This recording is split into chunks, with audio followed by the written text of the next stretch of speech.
Hey, if y'all going to SWAT, which is only what 7 days away, 8 days away from right Okay. now, I knew how many hours it was a few minutes ago. Um, remember, first day, first session, right in the middle of the roster, right in the middle of the top up there, they got a guy named Hampton going to do a demonstration. He's right out of the box, fresh. I mean, he hasn't had time to screw up or anything else yet.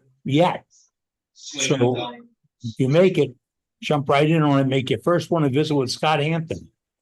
I was looking at the schedule today because I got a plan.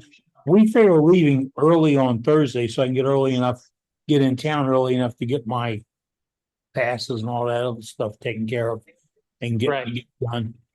And after the news I received this morning from the grade 8, that's what we call the team putting together the level up. Level up. Level up worldwide wood turners. That's coming up in September of 2026, where we're going to take wood turning to a whole new level. Get that? Level up to a whole new level with worldwide wood turners. We're going to be in Wisconsin Falls, Wisconsin. We're going to be with a program unlike any other wood turning program in this world. And when I go to SWAT, I will have a poster advertising Level Up with Worldwide Wood Turners and inviting folks to 3 full days of demonstrations, 4 complete turning pods, more than a dozen demonstrator lathes operating at all times, multiple turning instructions, all this stuff. All we're going to be there because, I used to work for a guy that said, and it's kind of gross. He said, you can think about farting and you can fart, but when one happens, you know it. Well, this is the time we're going to let them know it.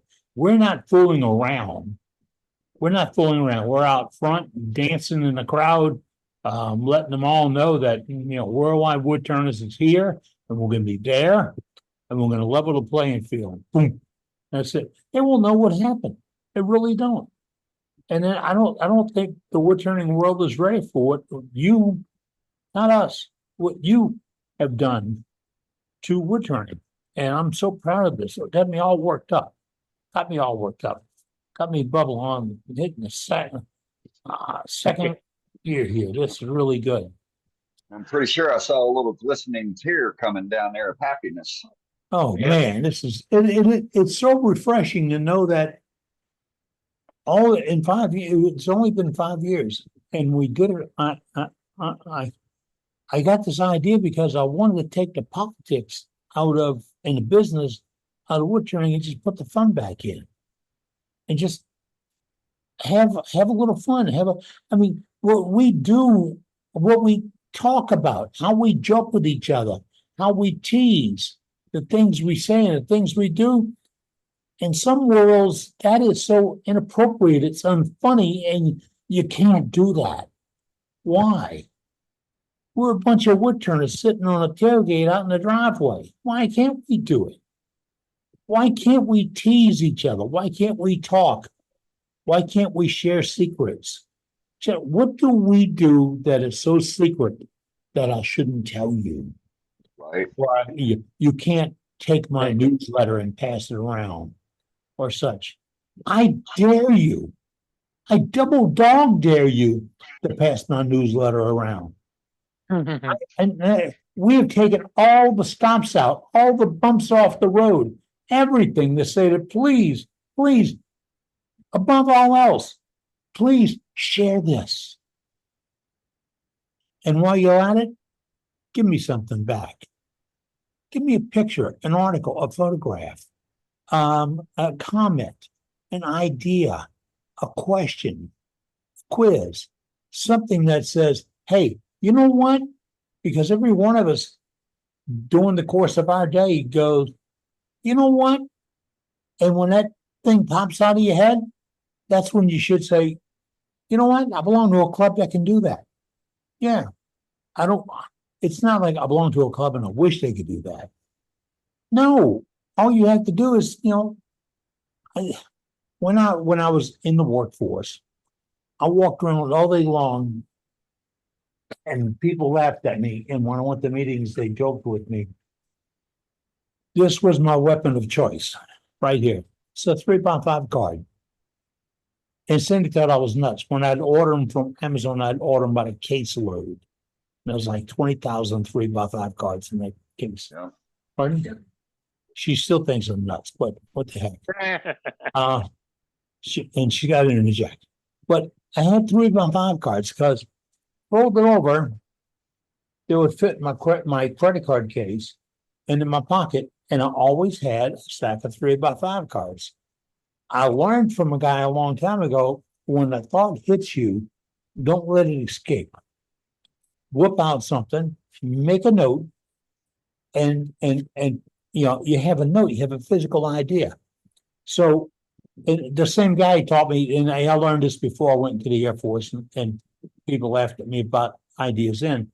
He taught me that when I was in service, buy postcards, blank postcards. And if you think about something comes up with somebody, write them a postcard and drop a postcard to them. An instant thought mailed is an instant gratitude, instant image, instant such. Don't put it off. Well, the 3x5 cards is what I'm telling you folks to do. Get out your little 3x5 cards. You come up with something in the shop and you say, man, I wish they knew how to such and such. Well, here it is, write it down. How do I clean the tailstock, the pin, to get the pin to come out on the tailstock and all this? Yeah, you know, if you don't have a solution and you have a situation, bing, give us the situation. I mean, you're talking to some of the world's finest wood turners. If nothing else, you got the best conniving people in the whole world right out there. I mean, look at this stuff we come up with. You got to weigh the answers, but, you know, and put a little grain on things sometimes, but you get input.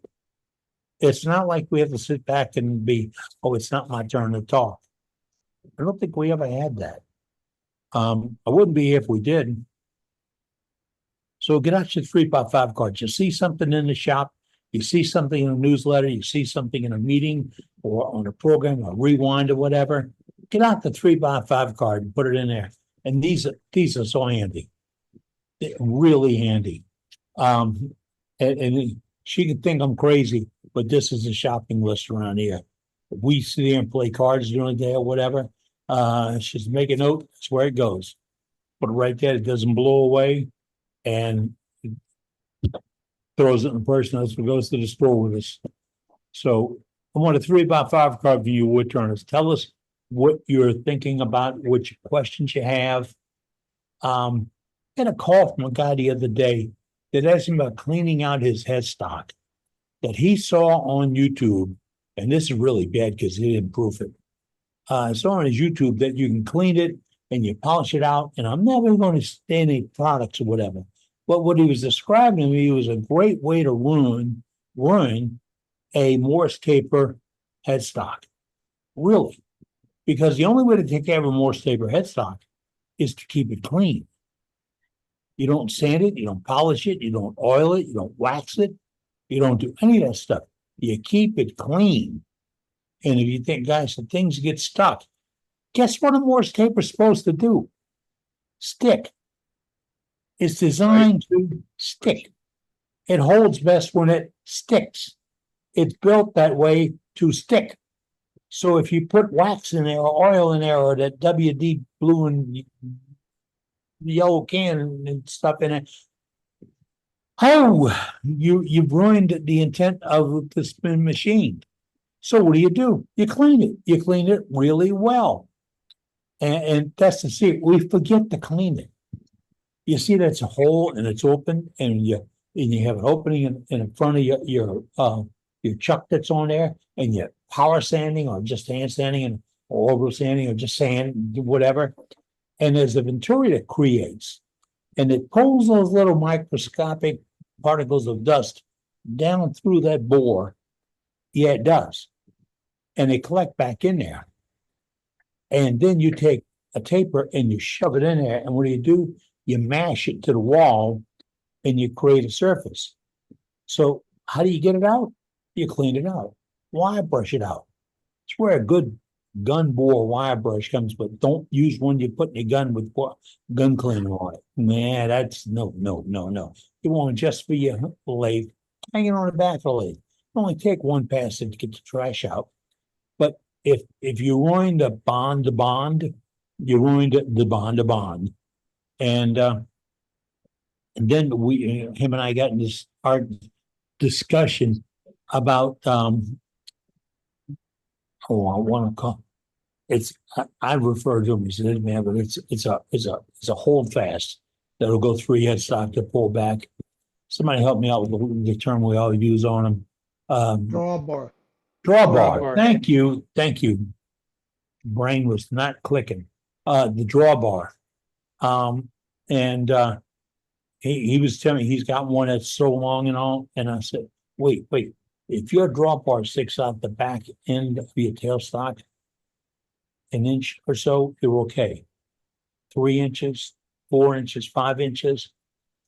Watch it. The harmonic vibration of that bar moving, because there's going to be some harmonic vibration, will impart a vibration that goes clean through to your work.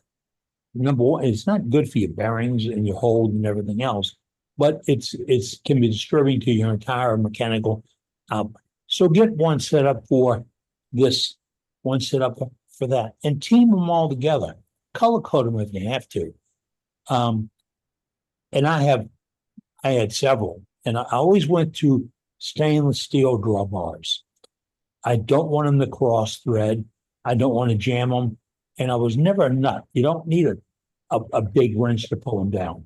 Just enough torque to make them not slip. And then when you hit that nut on the end of it, ground nut on the end of it, you can loosen the drawbar. It's got several benefits to it. And a lot of folks don't know that anything that you can hold in the headstock to put a drawbar on can be as solid as a chuck. It can be, if you got all the surfaces clean. So it's an interesting conversation. The guy is out of Peoria, Illinois. He's a member of a local club up there. He thought he had to pay to belong to us. And I said, if you feel terrible, mail me money. But otherwise, you can just be here Wednesday evenings and on a rewind. And he's like Joaquin Vincent. He has to do choir on Wednesday evenings. I said, well, tune in at the end. We're here. You'll be done. So we've got a lot going on. Who's in the bullpen tonight? Well, we've got Mr. Kingsley up here. Oh, what? Papa's going to demo for us tonight? For a demonstration, we got JJ up. Oh, JJ. Which we'll go to him in about 15 minutes. He needs an early night. But we'll do a couple gallery items here. Yeah, JJ did a great article on that Match Grain thing. It's in this week's edition of the newsletter, folks. Yeah, there's more than photographs in there. A great article. All right, let's go to Mr. Kingsley. Howdy. I have a range tonight. First, for me at least, I think look at this as an unmitigated disaster. I like the edge. Well, that's what I think is a disaster. It doesn't line up. It's crooked. I tried to make a thing here and it didn't work, so I had to sand it off and start over. But this is cherry. Nice. I don't see anything wrong with it.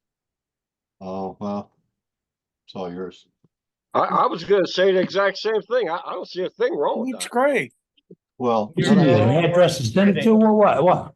I had another one that turned out rather nicely. Beautiful. That's pretty. Yes. And this Yeah, it one looks like is, Zoom is doing its thing with popping off the Yep. spotlight when people talk. Oh. So, co-host, let's try to, when it happens, let's try to get the spotlight back on for them. but this is, I sanded it to 1200 and then just spun in some pure Canuva. And that's all it's on it. Looks great. Beautiful. Well, they say shiny sells, so I think this one probably will. Yes. All the spalting's gonna help it too. Nice job, Dave. Yes, thank you. But this grew in my front yard, so I can't be anything but thankful. Yes, yes. But Yeah. that's it. I'm a little fuzzy right now because I was up at 4 this morning out Lake Erie fishing. Ooh, Yeah, What'd you Not catch? bad. rough day. Yes. Wow, we got 24 to the boat and 3 that we missed. Mostly walleye, Nice. and we threw Good most of eating. them. We threw most of them back and told them to go get their big brother. Oh, Yeah. okay. But we came Come back back with see us when they're bigger. 6 nice ones. Oh, So that's a mess. that was a good day. Yeah. Right? Well, and even Very a bad good. day All right. fishing is better than a good day at Yeah. work. So Yeah, Yeah, amen. amen. Amen. I agree All with right. that one. Thanks, Dave. All right, let's go to Chris. See if we can get him in. Hey, you didn't freeze up, Chris. Oh, so far, yeah, okay, How about that? It worked great. twice. So I made a box with some burl top to it. It's elm, Pretty. pops off. Raise Now it. oh, there we go. Yeah. So I kind of went a little round here, so it makes the pop in there nicely. But couldn't really sell it on the weekend for $20, but I can sell that 4 or 5 times for 15. There you go. So what's with this crowd? Now Yeah. you know what to make. Now you know what to make. Well, I made 4 more of these this week, but yeah, I'm disappointed that I can't make these and sell these. But Really eventually. yeah, Let me see the body. Let me see the body of the duck. well, everybody calls it a duck. I call it Bob. Turn sideways. So okay. So you're straight on. You didn't offset it or anything. No, not at all. Uh-huh. Not at all. Just 2 balls and Amazon eyes and piece of cedar for a nose, and that's it. There you go. That's nice. Hey, $15. I'll take that all day. Yeah, Thank well, yeah, it added up there. I think I sold about 6 of them last weekend, but I got a question. Throw some feathers on that, Chris. At Thanksgiving, you'll have a turkey. Well, Make for different- $15, make I'm different- not going to do any more work than that. No, Then I don't make blame you, make Chris. I different wouldn't either. make different sizes. Yep. Yeah, I do. So there's a Okay. couple of different sizes there. Okay. Yeah. Yep, I see them. Right on. So back to the inlay, I've got a piece of apple here, but this is a little punky. Can I stabilize that with CA glue for an inlay? Sure. Yeah. Yes. Oh, Yeah. Yep. soak it Yes. in. Or Uh, Minwax you wood could- hardener would harden it up. Minwax CA. makes a wood hardener. Elmer's makes a wood hardener, but CA will do the job. Yeah, Then CA. CA is what I have. And I've also got some black cherries from some branches drying. Can I spalt those? Is it worth my time throwing them in a bag with some mold? I don't know. I don't do anything like that, so I can't answer that. Yeah, I you need to just- change a couple of varieties of what's in there, a couple of different leaf types or whatever. The more variety you have, the better your chance of sparking a reaction. Yeah, It will work. I just leave my stuff if I want it to spalt. I just leave it laying on the ground for a week or 2, and then I'd go in and take it. Yeah, I was wondering if the cherry would pick up anything at all, because it's just such a dark wood to begin with. I've got some birch that had some spalting on it. I figured, well, okay, well, I'll put that close to it to get the mold going. I I've hear not people seen set them any in their spalted rose beds. cherry before, but sorry, Dane. I've Oh, I was saying, had my I've heard hands on some people- spelt. I've I've had heard my hands people. on. I've heard people will set it in their flower bed, and the Yep. moisture and the compost from the flower bed, from the leaves that's broke down into the ground. I've heard that you can garner spalting on a dry piece of wood that way. How far it Mhm. goes in, I don't know. Chris, what part of the country you live in? Toronto area. Got any spruce trees around? The neighbors do. I'd love somebody to come around with a chainsaw and cut the SOBs down. They'd fill my yard full of needles and cones. It's the What you best, need is those needles. that's the best place to put something if you want it to spalt, underneath the pine needles, underneath the spruce tree for a few weeks. Yep. Okay. I've got one corner of the yard that's just full of needles, so I'll try that. And you want to keep them, you want them kind of under the tree so it stays damp. Okay. Yeah, as well. It's right up along the fence. It's a rental property behind me. Suppose if I threw it over the fence, nobody'd ever notice it and come back in 2 weeks and pick it up. That's right. Yeah. All right. Thank you for the help. I'll give that a try. All right, thanks, Chris. Cherry spalts, but I've never seen spalted cherry. I've got some cherry that I picked up back in eastern Kentucky at my family graveyard, about 10 inches in diameter, and it's all spalted. And Cool. it came down during a storm back in 2018, and I picked it up. Oh, probably at least 3 weeks later, no later than that. And by the time I got it back, it had spalted down, the side that was laying in the ground. Like those little urns that little pet urns that I was making, I showed off. I think it was last year. Yeah, it was last year that I made for the wife and the daughter for remains for their grandmother and great grandmother. They were spalted. Dane, I can So- show some spalted cherry if you want. Yeah. Okay. Yeah. The other was thing gonna say, you I've got- can do, if you get it wet, if you get it when it's fresh cut and you rough turn it, put it in a plastic bag with its wet shavings. It'll spalt that way. All right. Here's a small piece of spalted cherry. You can see the little bit of spalting in it. It basically, Oh, that's cool. so this was pin cherry that was put under a spruce tree when it was cut green. I left it there for about 3 months. And now it's dry. Yeah, I've got So- some that I cut. I cut about 6 days ago. I had to take a cherry tree down in my yard because it had some carpenter ant damage at the trunk, and some of it is spalted. Yeah. So yeah, you can spalt it under it's spalt easier when it's green, but you can spalt it when it's partially dry. This stuff I have That's is it. sopping wet. So yeah. Here's another. Yeah, that's a Here's really another- spalted piece. Here's another. This is an example of the spalting on this piece. So Cool. it can be done, but I didn't do anything special for it,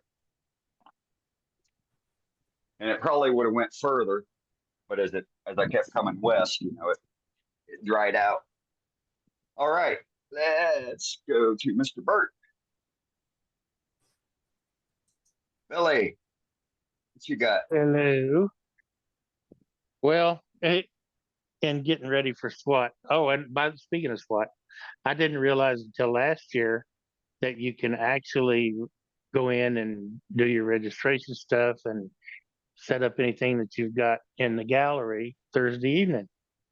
So I'll be doing that this year again. But let me see if I can pull this back enough. Let me move my camera out some. This is a Beads of Courage box that I made to take to SWAT this year. Beautiful. It's basically I made it using 4 laminated staves. The lid is oak, and I burnt the Beads of Courage logo in the top. And I used vintage aqua stain around the outside of the lid. You can see it in the pores. And I used a coral colored stain in the middle. I also used, I don't know if you're going to be able to pick it up in the camera or not, but there's gold embellishing wax in the pores on the inside of the lid. And the bottom is African mahogany or SIPO, and I've engraved it as well. But the inside, this is made basically of, I laminated wood together to create this block here.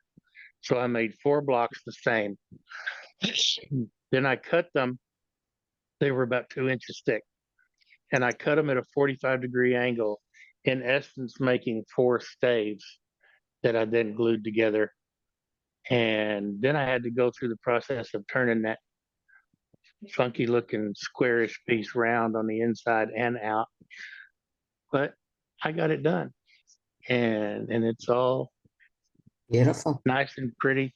The only finish that I've got on this is a couple of coats of tongue oil mixed with beeswax. That's it. That's Hey, really Billy? good. And What's the it's, bottom look it's like? fully food safe. Any kid can handle it and not worry about anything. And I don't know. There's a few pieces of walnut in it, but that shouldn't cause any issues either. Hey, What's the Billy? bottom look like, Billy? Your contrast is really pretty. Thank you. What was that? Your, Hey, your Billy? What'd you do contrast- for the bottom? The bottom? Show the What did I bottom. do to the bottom? Yeah, I just wanted to see the bottom. I was looking on my wrong camera. Show the bottom. Yeah, okay. Hey, Right Hey, on. Billy, did And you it's get the great. message from SWAT that they weren't doing any beats of courage anymore? I did not. They're, apparently they're doing these bags. Hospitals are doing the bags. Hospitals having a hard time storing all the boxes. Huh. You could fill it with M&Ms. I figured the need. Yeah, I could fill it with anything. It could be a cookie jar. Yeah. Hey, so none of the staves are cut at an angle, they're all square, right? Well, no, these were Just the square corners, blocks. yeah. But all the Yeah, just the staves, corners. all the staves Right. are square, yeah. Well, that's Yeah, pretty, all this. Yeah, all the staves were just yeah. Flat laminates. 3/4 by 2 by 7 that I glued together with thinner pieces in the middle, and so I ended up with a 2-inch by 5-inch by 7-inch block, 4 of them, and then I cut the angles at 45 degrees and glued them together. So you made a square tube and then turned it around. Yes, Yeah. pretty Right. much. Why did you put a lip on the top? You got, the top has a lip goes over to, or something? Right here. Yes, Yeah, okay, it just for design. It's just a design thing. okay. Kinda neat. I Never- don't- I don't know. It seemed like the thing to do at the time, Jim. Right? No, Right? I've never it seen works. one. Looks kinda neat. Well, it fits on the box better that way. It does fit quite well. Very It's nice. certainly it's a French fit for sure, but you don't want a tight fit for kids. And Right. if they're not doing a beads of courage, if they're not doing a beads of courage thing at SWAT again this year, then what I'll do is I'll just put it over with the rest of my gallery stuff, and I'll bring it home and take it to one of the hospitals here, maybe. So that's it. All right, right on. All right, Al, turn your camera on. Thank you, everybody. That was really Thank you, nice, Billy. Bill. Really nice. I don't know if you've been watching. I post every once in a while. I have a grandson. He's 4 years old. He's here usually Thursdays and Fridays, and it's like, hey Pap, let's go out to the shop. Let's go out to the shop. And he's had this little limb. I don't know, maybe 2 weeks now. He's been sanding. He'll blow.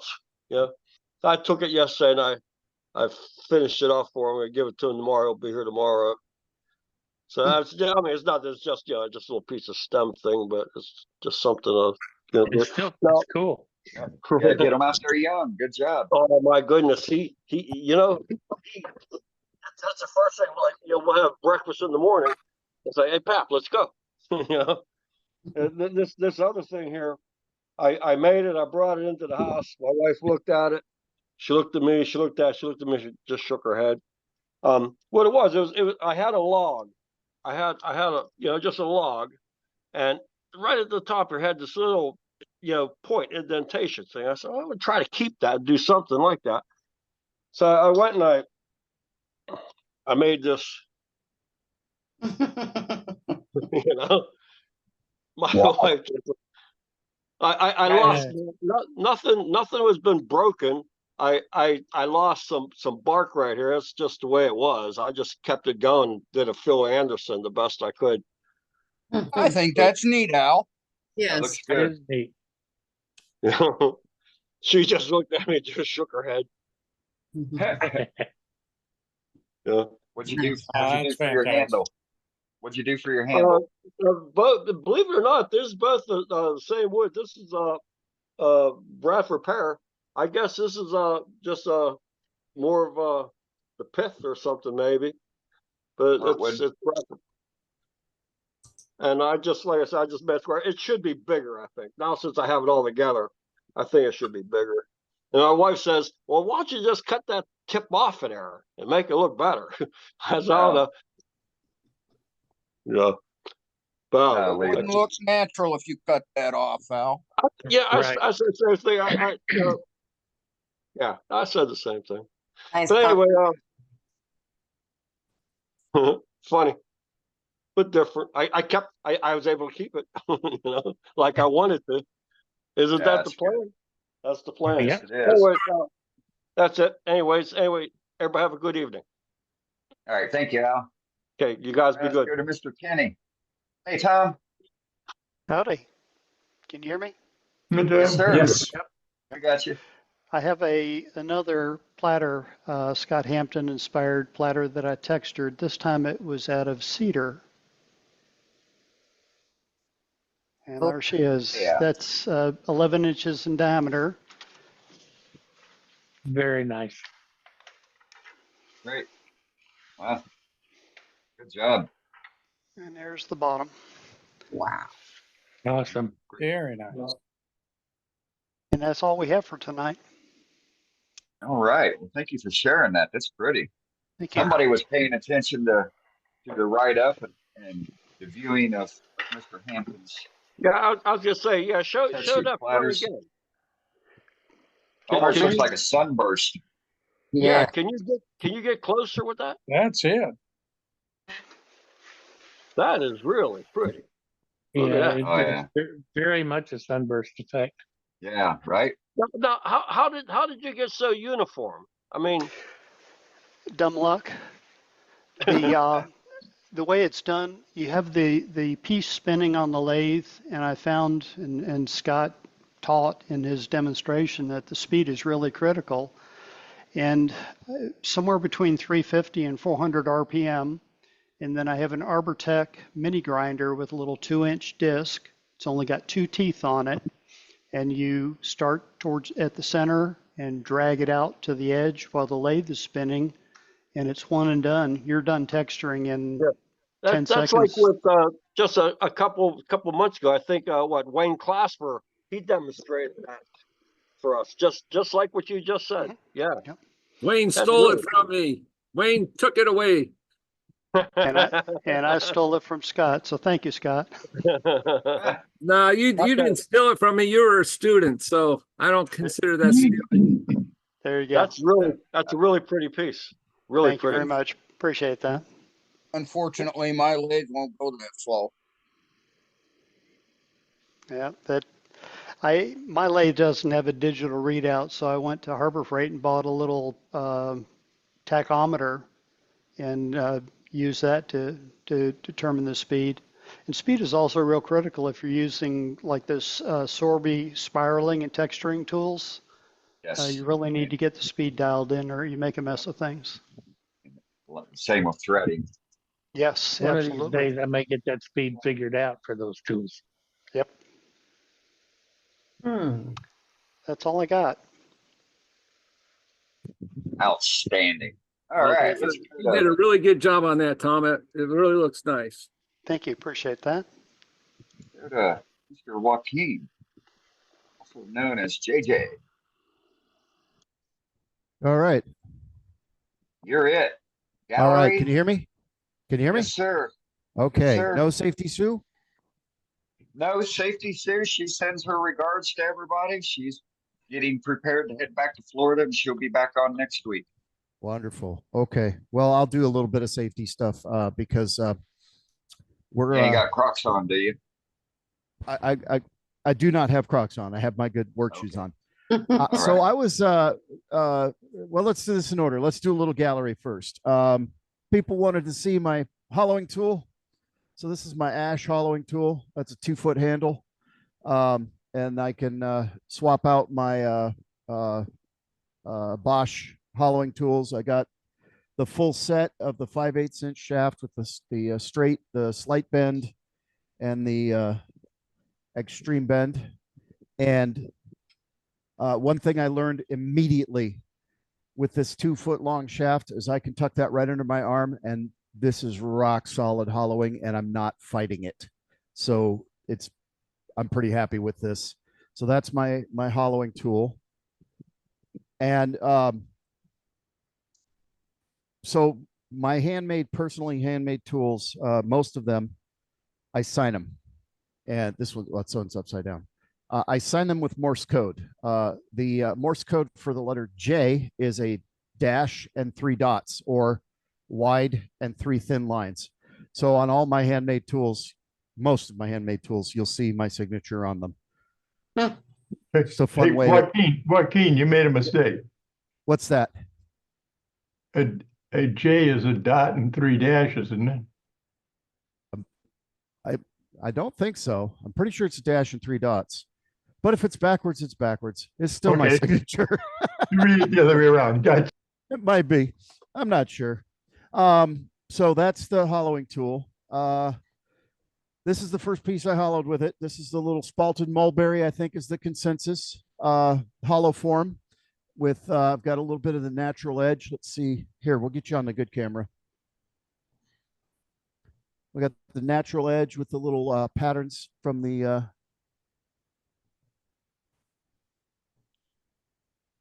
bugs under the bark. Oh, wow. Which I find that's pretty cool. There's a 2 branches came out. This is a little bit of crotch. There's a nice bug hole right here with some natural edge, which makes this unusable, unsuitable for an urn because that actually goes all the way through. Hope you heard that, which can't quite see it, but with this tool, this is the first hollow form I've ever made that I was able to keep the walls about 1/4 of an inch thick consistently all the way through. So the new tool is pretty awesome. And then the lid is Purple Heart, and that is a friction fit. And the one I'm sure everyone wants to see, hang on. Did you hear it? Yes. We saw, Yes. we saw your face try to pull it. Yeah, that's got that wood turner's fit. That's the sassafras lidded box that's featured in the newsletter. And there you go. Tight. I have to learn to do that. Beautiful. Well, that's why Just I gotta put that sneak in up there. on them. Is it a dot and have 3 to learn that. dashes? All right, Matt. I got it backwards. That's okay. Anyway, so there's the hollow form. And I got a little texture on the bottom. Switch you back to the good camera. Got a little texture on the bottom there. Just something to keep it interesting. Well, that worked out real well. And then the last thing I want to show is the first tool I ever made for myself. And I needed a thin parting tool. And I believe it was Sam Angelo, the Wyoming wood turner, had made a thin curve parting tool with a recycled Sawzall blade. And I happened to have had a Sawzall blade that was burnt out around. So I took it and I took a cutoff wheel on the grinder and cut all the teeth off. And then I took it over to my belt sharpening system, my Sorby sharpening system, and made a little bit of angle to it. And then I'd never made a handle before, so this is a very crude handle that is epoxied together. When I make the next one, which I'll do for a how-to article for the newsletter, obviously I'm going to do things a little bit differently, but this is the very first tool I ever made myself, so I don't care because I had never made a tool before. I made this about 6 years ago, and so I'm pretty proud of it, and I use it every time I need a thin parting tool. One drawback if you're using a Sawzall blade for a thin parting tool is they are extremely flexible. So you need to be very conscious of keeping your cut wider than the tool, and you need to take your time, because if you try to just get in there and power through it, it will bind up, it'll twist, it'll catch, and it'll do all kinds of things you just don't want to have a flexible, sharp pointed tool do. But if you're careful with it and use it correctly, it's incredibly useful to have a parting tool this thin. It's very, very useful, especially when you're trying to align grain on a lidded box. Super useful. So I will do a walkthrough of that for the newsletter. I have an old Sawzall blade sitting around to use. But let me talk to you a little bit real quick about what I'm demonstrating tonight, because there will be no turning tools involved. I was inspired by Billy's demonstration of the Juniper Bowl to think about, well, what is one of the things that I wanted to learn that my mentor didn't teach me, and that I had to scratch and scrabble and search, and there's just not a lot of resources about it, but it's something all of us do. Was one thing that I wish I had learned before or when I first started to turn wood. And that one thing is sanding. Nobody talks about sanding except to tell you how much they hate it. Very few wood turners will actually do demonstrations about sanding. So I'm going to walk us through my sanding process for just like a spindle, a bowl, and then a pen. Just because I think it's something that's incredibly useful to every turner, whether you've been turning for 20 years or for 2, and nobody teaches. So I am absolutely open to questions. This is not a, keep your mic shut and don't ask any questions. I want you to ask questions. That's how we learn. And we're going to start with spindle. So I've got a piece of ash on the lathe. Let me refocus here. And I just did some very, very sloppy spindle work, and it's sloppy on purpose. Let's see if I can get you guys zoomed in so you can see.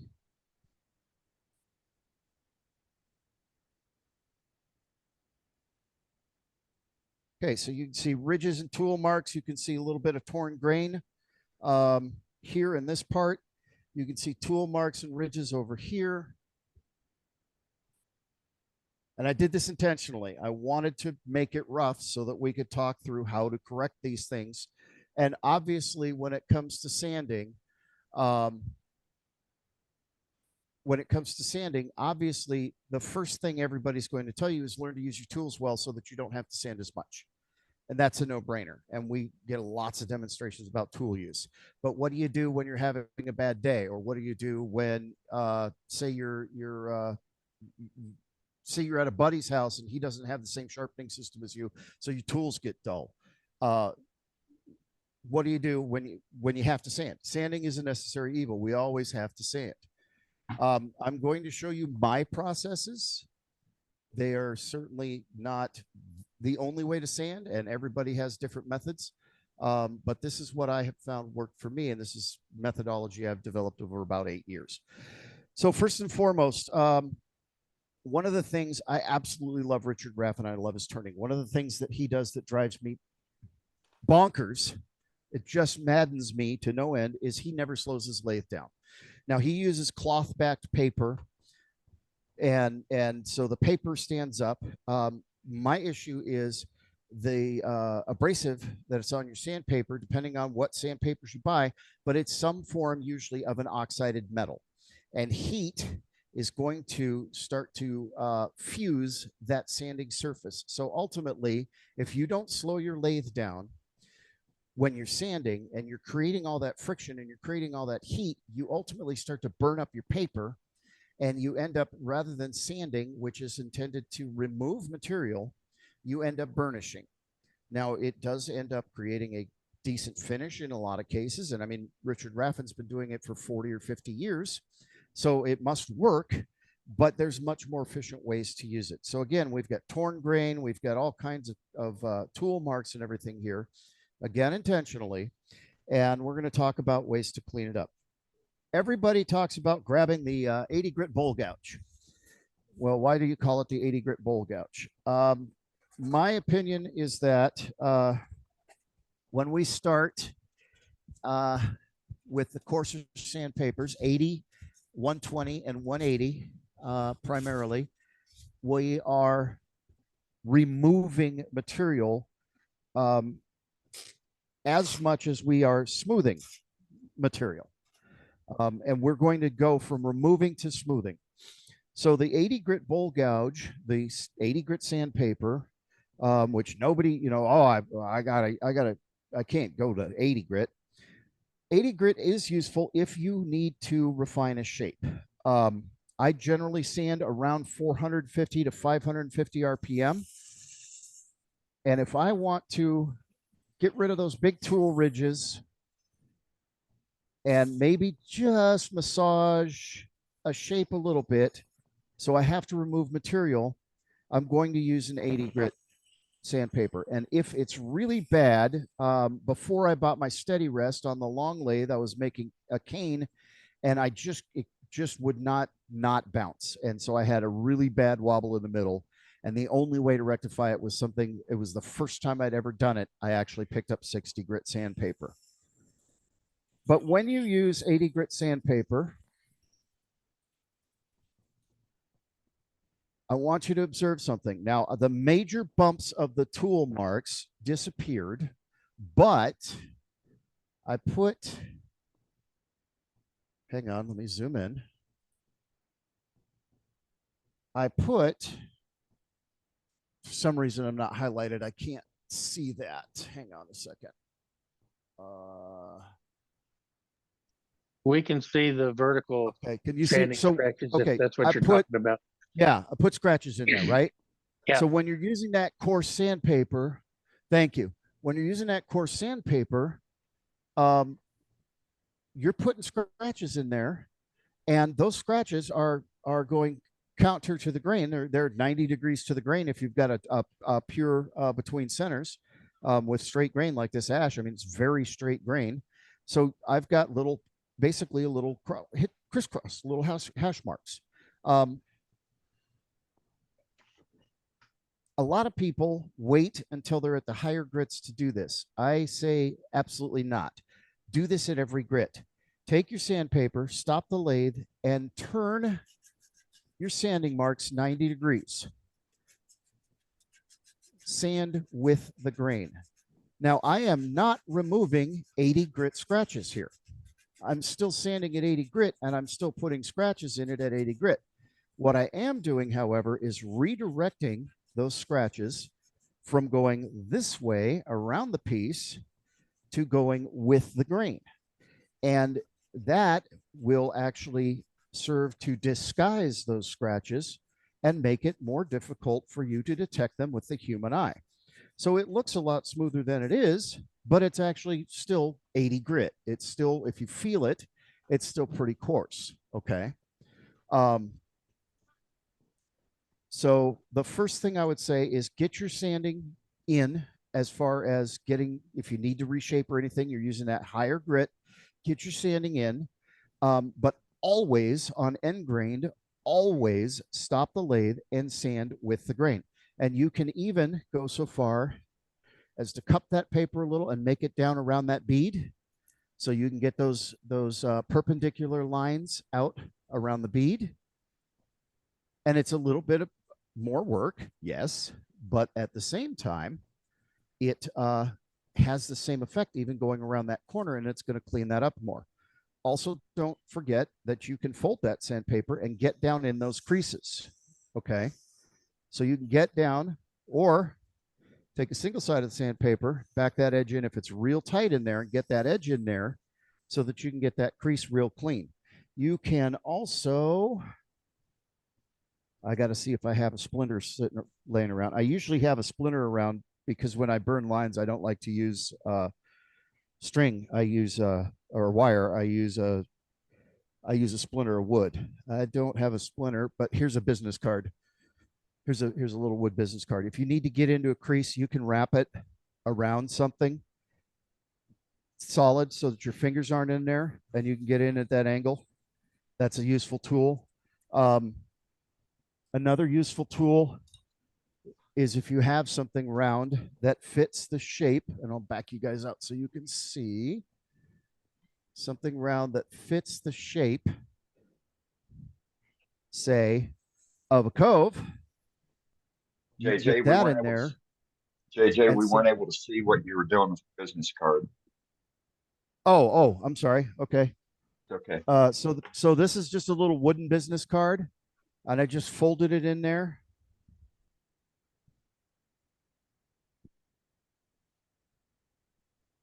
There we go. I just folded it over it and got it in there so that I could get around those corners just like that. So it just gives you something stiff. You can't really get your finger in there. Maybe you're not getting the effect you need with the paper. Something thin, a wood chip works really well. A little sliver, just something stiff enough to get the paper down in there. So then when we get into something like a cove here, where you may not want your finger, another thing to think of, and Dane, you pointed this out, is your finger can actually, especially when you're sanding at this coarse of grit, your finger can affect the shape. So you want to have some kind of pad or something behind your finger, unless you specifically, I left a little bit of a bulb here so that I could show how I can get my finger behind it, and just using the density of my flesh and 80 grit, that 80 grit bowl gouge, I just resolved that little bump. I just smoothed it out so that that curve is continuous. Now you should do that with your tool. Okay. But sometimes we don't. Sometimes we miss it. Sometimes we're not paying attention. We get distracted. It's time for lunch. Sometimes things happen. So you can always salvage it, almost always salvage it, by breaking out the 80 grit bowl gouge. Again, get in there, sand with the grain, redirect those perpendicular circles to with the grain, and you see where you've got these nice long loops of grain here. You can actually sand across that, and you're redirecting into the grain. So your grain isn't always just straight up and down. Here on the sides, just like on the side of a bowl, it actually is changing direction. So pay attention to that and get in there and just pull those lines and just redirect those scratches. There's still 80 grit scratches. We're just redirecting them along the grain. So that's step one. If I've got to go all the way down to the 80 grit bowl gouge. Now, my personal rule of thumb is if I think I can get away with starting to sand at 220 or 240, depending on what paper I have on hand, I will step back a grit. So if I think I can get away with sanding at 240, I start at 180. If I think I can get away with 180, I start at 120. If I think I can get away with 120, I start at 80.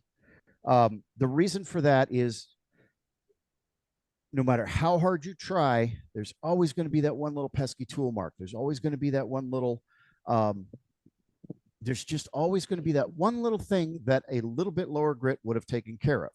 There's always going to be that one thing. So if it looks like I can sand that at 220, start at 180. You'll get it. You'll get that, whatever that little thing is, you'll get it out. Whereas if you start at 220, it's going to actually highlight that little issue, that little tool mark, or that little bruise in the wood where you dug the heel in too hard or whatever. It'll highlight it, and then you have to work harder and sand longer. So if you go back one grit, you should be able to sand that out before it becomes an issue. Now, depending on what I'm doing, If this is a tool handle, this would only get sanded to 320 max. And I will not raise the grain at all. The reason for that is you got this turning tool handle, right? You're going to hold this a lot. And this one is 4 years old, 3 years old, 4 years old, 3 or 4 years old. I use it almost daily. I use it every time I pick up the lathe. So I have built a patina and it has smoothed out, but there's still, excuse me, there's still enough texture to the wood because I only sanded it to 320 so that one, the boiled linseed oil that I finished it with was able to soak in and polymerize, but two, it's not so smooth that I lose my grip because it's just slight, because, you know, I got a catch and it just shoots out of my hand because it's slippery. I always keep a tool handle no more than 320 grit because I want it to have some texture to it so that I don't lose a hold of it. This is a fresh one. It's going to yellow with time. Also ash, but it's going to yellow with time. But again, that's only sanded to 320 so that I have a good solid grip. And especially for a hollowing tool, you really want to, you don't want your hand slipping on this. And if you are in the South and have a non-air conditioned shop, you're going to be sweating. So making sure there's a little bit of texture on there is pretty important. So that was 80. And now I'm going to step up to 180 because I don't have any 120 flat, but usually I could go into 120. If you have to skip a grit like that, you're going to have to sand a little bit longer. That's just the nature of the beast. And we're just going to focus on the beads here and the little V cut right here, just because it is boring and it'll take too long to sand the whole thing. But I just want to show you the technique. So again, getting into that corner, into the crease, fold my paper. I can get it in there. I can get the actual edge in there. Just like that, so that I can get down in there. Or again, I can just get one side of the paper. So I'm pulling the paper in this direction. Here, I can actually point my finger so that I'm working the paper in that direction so that it is on the face of that bead.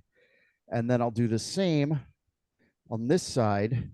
I'm working the paper in that direction so that it gets on the other face of the V on the bottom of the cut there.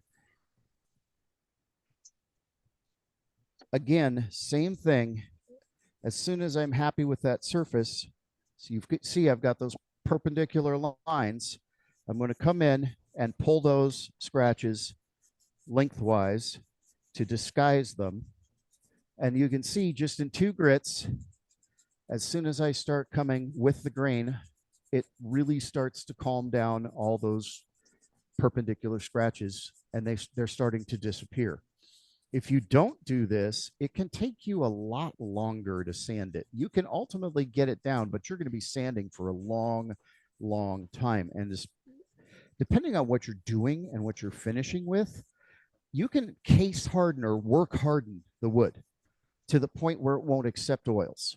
You can actually make it so that it's next to impossible to finish, and you have to keep going back and sand it. Why do I have to rough it up? Why isn't the oil soaking in? Because you've actually work hardened the surface of the wood. You've created enough friction and enough heat and enough burnishing that the cells are fusing, for lack of a better term. The cells are closing off and hardening, and finish can't get in there. But I'm going to teach you how, one of the ways I avoid that. So again, just coming around into the crease and just working out those perpendicular lines on both sides of my beads into the V there. Try to get that cleaned up. And this is where the secret to, hang on a second. This is where the secret to how I get a finish like this into a porous wood, this is where the secret lies. So you can see we've got a really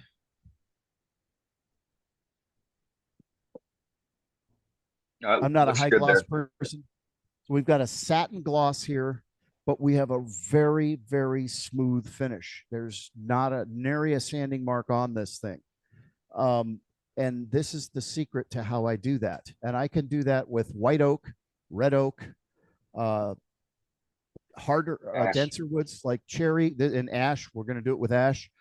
Harder, denser woods like cherry and maple really, really pop. But here's the secret. And I learned this from a cabinet maker on TikTok of all places. Get it wet. Now, cabinet makers spray it with water. It's called a water pop or popping the grain, right? What you're doing is you're introducing liquid that the wood soaks into the ends of the grain on the end grain, and that swells, right? And then you're going to sand that back, and that's going to give you a smoother surface. I don't use water. I use 91% isopropyl alcohol. And here's the reason. It's liquid. The wood still soaks it up, okay? The wood soaks it up, right? The wood still expands, and you still get fuzzy. It feels fuzzy because it's swollen up, right? But the thing is, water takes about 20 minutes to half an hour to evaporate. Alcohol, especially higher percentage, 91% alcohol, 76 works too, but 91's better, is gone with a little bit of air in about 2 minutes. And depending on where you're at in the stage of your sanding process, it is safe to just get your hand on there and create a little friction. I'm just very lightly squeezing it, a little bit of friction to heat it up and evaporate that alcohol. So I have expanded the grain, which I'm then going to sand back again. But rather than waiting for a half an hour, it's already ready for me to step to the next grit. Now, cabinet makers usually will hit it at 180 grit, pop the grain, or raise the grain, or whatever you want to call it. Brad at Brad's Workbench, he hates water pop. You're not popping it. You're swelling it up. You're expanding it. You're raising the grain. I tend to agree with him. But they'll raise the grain, and then they'll sand it back at the same grit. Hang on, I'm trying to find my sheet of 200. I think it's 240. They'll sand it back at the same grit. I don't think that's necessary. I go to the next grit. There it is. By the way, if you have a Klingspor near, they have this bin in the back of, I think, every Klingspor store, which is all the cutoffs of their industrial belt papers. And they sell it by weight, and they sell the low end and the high end, and the high end's only $1 a pound more.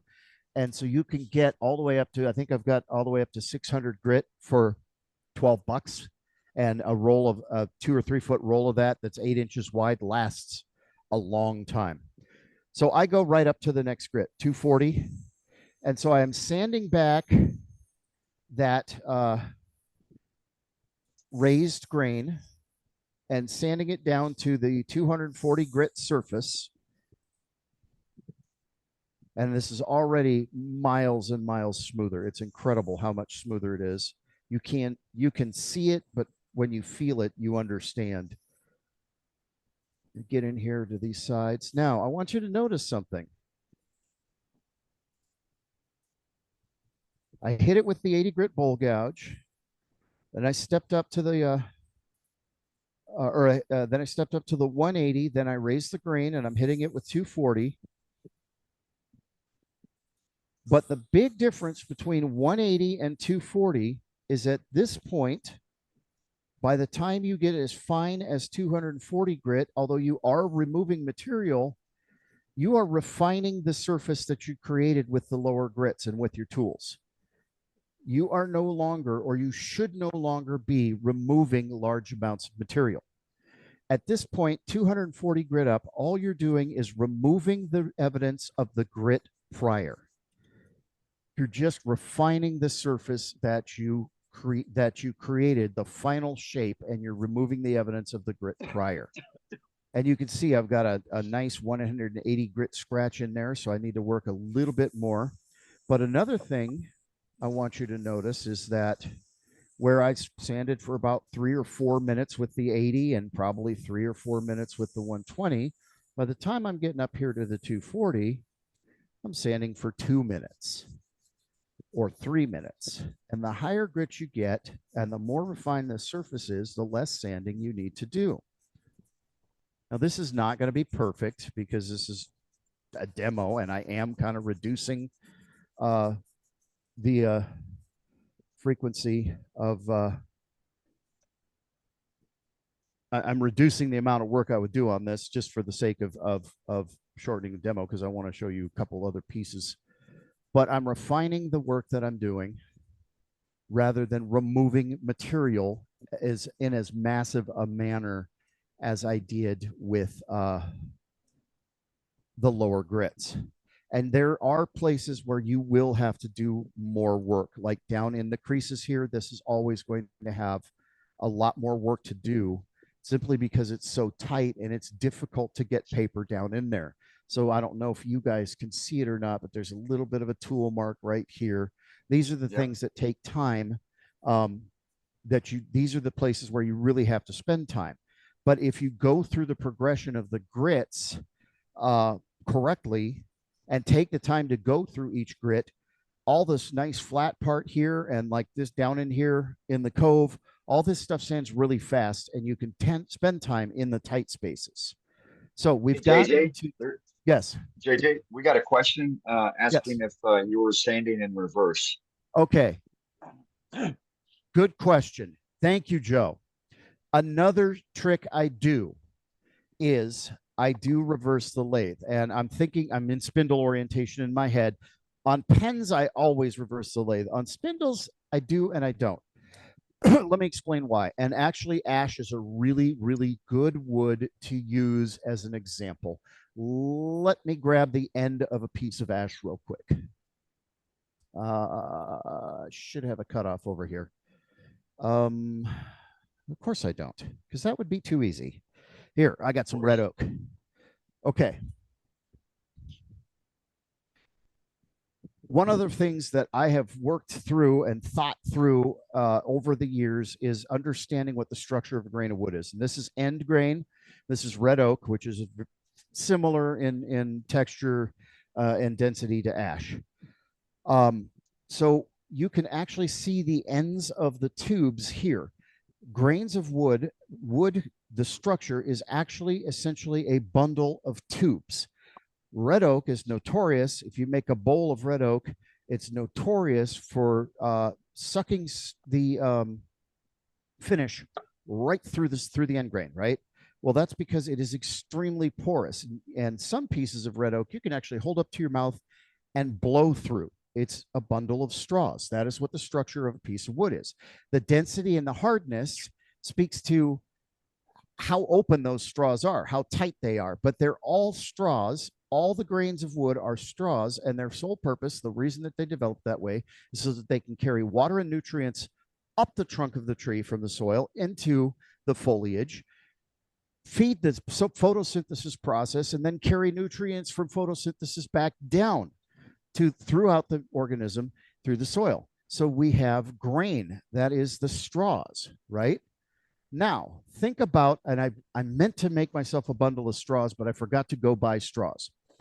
So I'm going to use my fingers. Think about straws, right? Straws are round. All those little grains of wood are round. Now, if I'm spinning those grains of that bundle of straws toward me, and I'm sanding, right, and it's spinning towards me, and I'm just grabbing one face, right? Well, think about it. If I'm just grabbing one face, I'm going to leave a sharp edge on the back face. So if your lathe can reverse, if you reverse your lathe and you've only been sanding in one direction on an end grade piece and you feel it in reverse and you feel it, oh, don't do that tonight, forward, it's going to feel smoother forward. Because again, you've sanded one face of those straws, but what about the backside that you sharpened? Now, another way to explain that is if you take a bundle of straws and you take a pair of scissors and you cut those straws, right? So here's that grain, right? And I'm going to hit it with the scissors and I'm going to cut it. What I'm going to do is pinch it and leave a sharp edge on the back. And it's going to be round where the scissors addressed it and started squeezing it, but it's going to pinch and leave a sharp edge on the back. That's on the end grain here. That's why end grain, if you don't sand it right, feels rough. So if you reverse it, you are then smoothing down the backside of the straw. You're taking off the little point on the end grain and you're rounding it back over. Okay. And you get a smoother surface.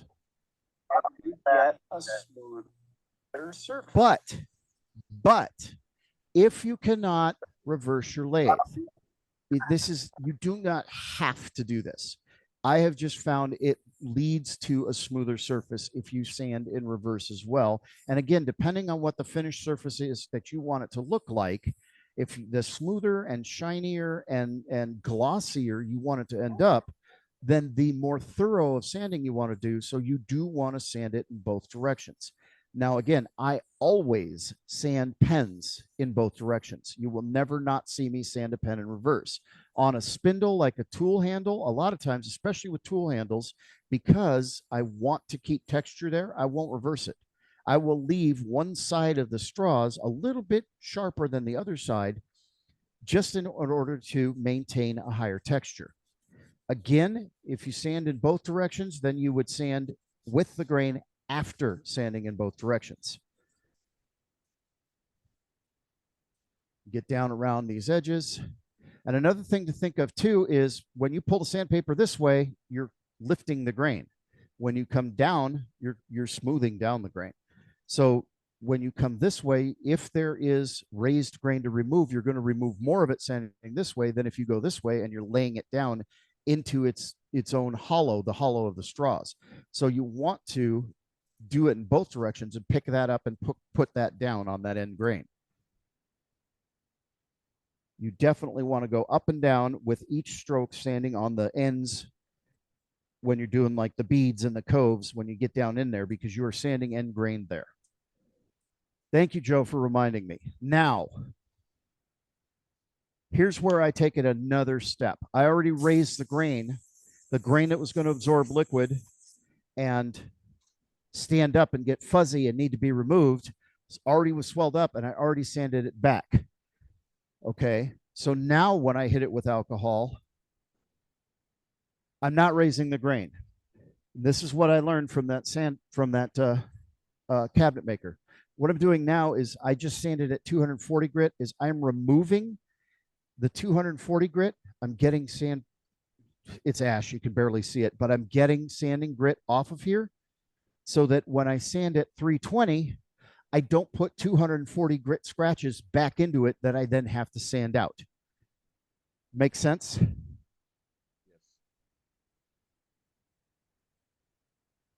I've used mesh. I have gone through every brand of sandpaper I can think of. Right now I'm using Klingspor, but to be very honest with you, and they don't sponsor any turners. So because I asked, to be very honest with you, the absolute best sandpaper I have ever found for wood turning is the Green Wave from Wood Turners Wonders. This is a Mylar back, and I'm not sure exactly what the oxide is. It's not aluminum oxide, but this is a very hardy oxide, whatever their grit is. I have to make myself throw these away. It doesn't wear out it lasts forever. It takes a lot to get buildup in it. It lasts a long, long time. It was actually created, if you read their website, if you read their propaganda, they're all wood turners, and they created this for turners. The Mylar back makes this stuff last forever. And I have literally used the same piece of 180 grit on 12 projects before I finally said, you know what, I need to throw this away. This can't be good. But it's still sanding. But so my number one sandpaper, the best stuff that I found is the Wood Turners Wonders, and then the Klingspor. And you can't argue that Klingspor is not great sandpaper. It really is. All right. So one thing about using the Klingspor's big grab bin is that you get standard grits most of the time, but sometimes you get a little bit different. So this is 360, not 320. So we just sanded at 240. So we're going to go up to the 360.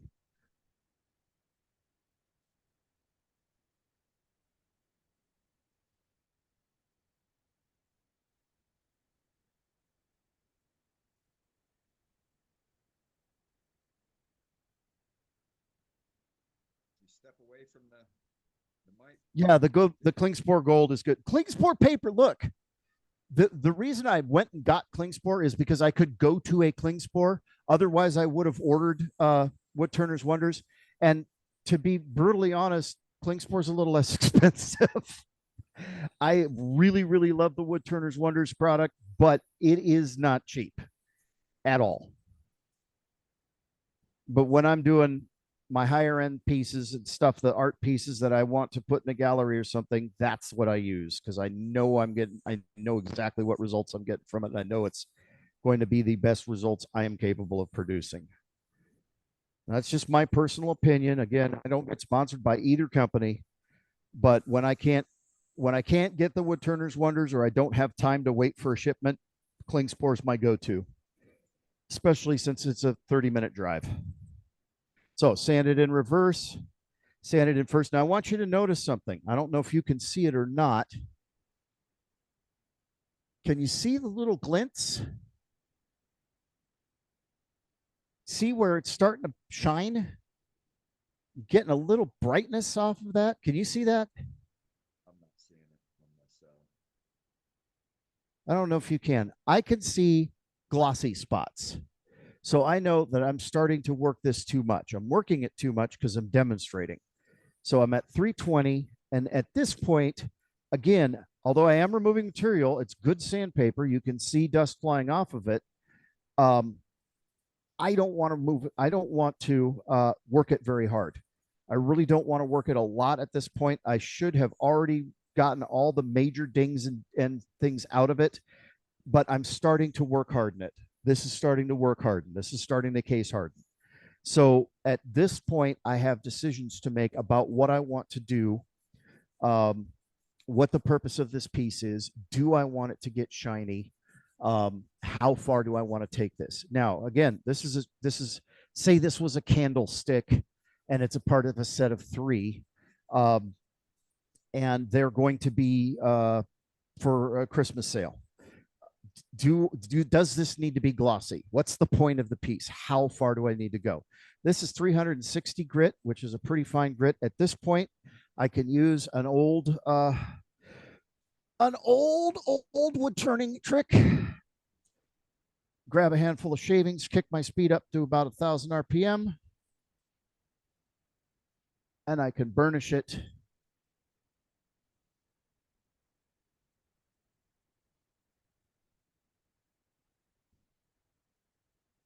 And that's an acceptable level of finish for something like simple candlesticks. That's actually a nice little satin finish, and it's not bad.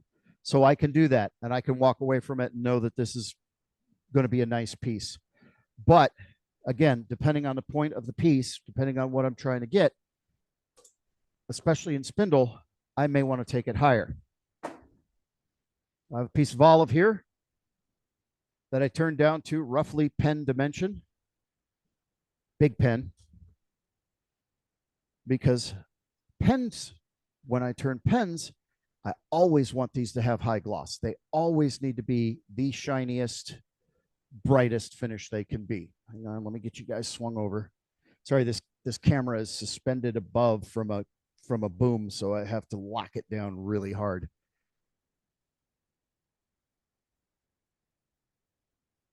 So this is a piece of olive, and this piece doesn't have any tool marks. I worked this really, really as finely as I could so that there's minimal tool marks. I mean, there are tool marks, but it's minimal. This is a decent tool finish.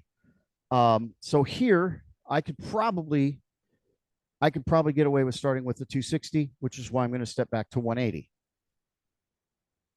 And again, that's just my personal practice. You do what works best for you.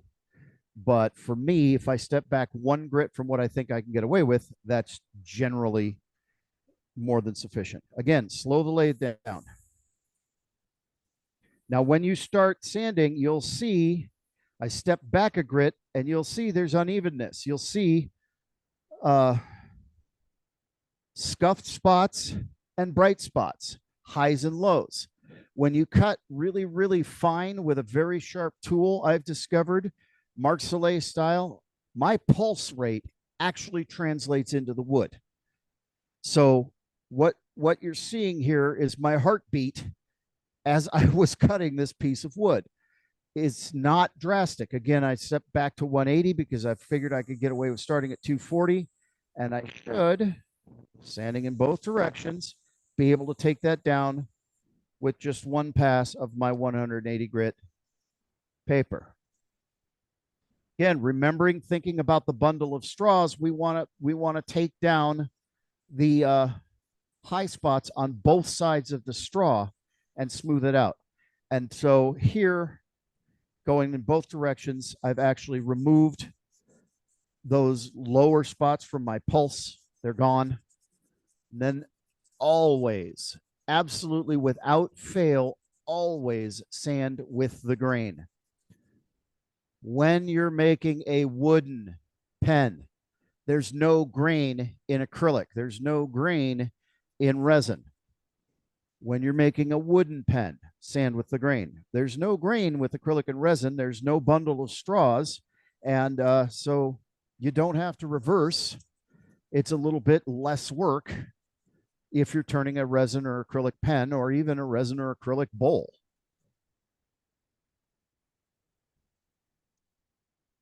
So with the grain, and then again,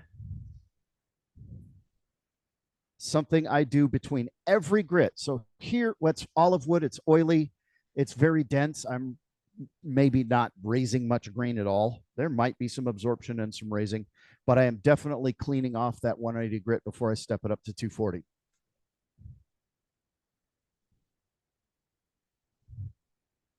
So always, without fail, raise the grain. So we're going to step up to 240. And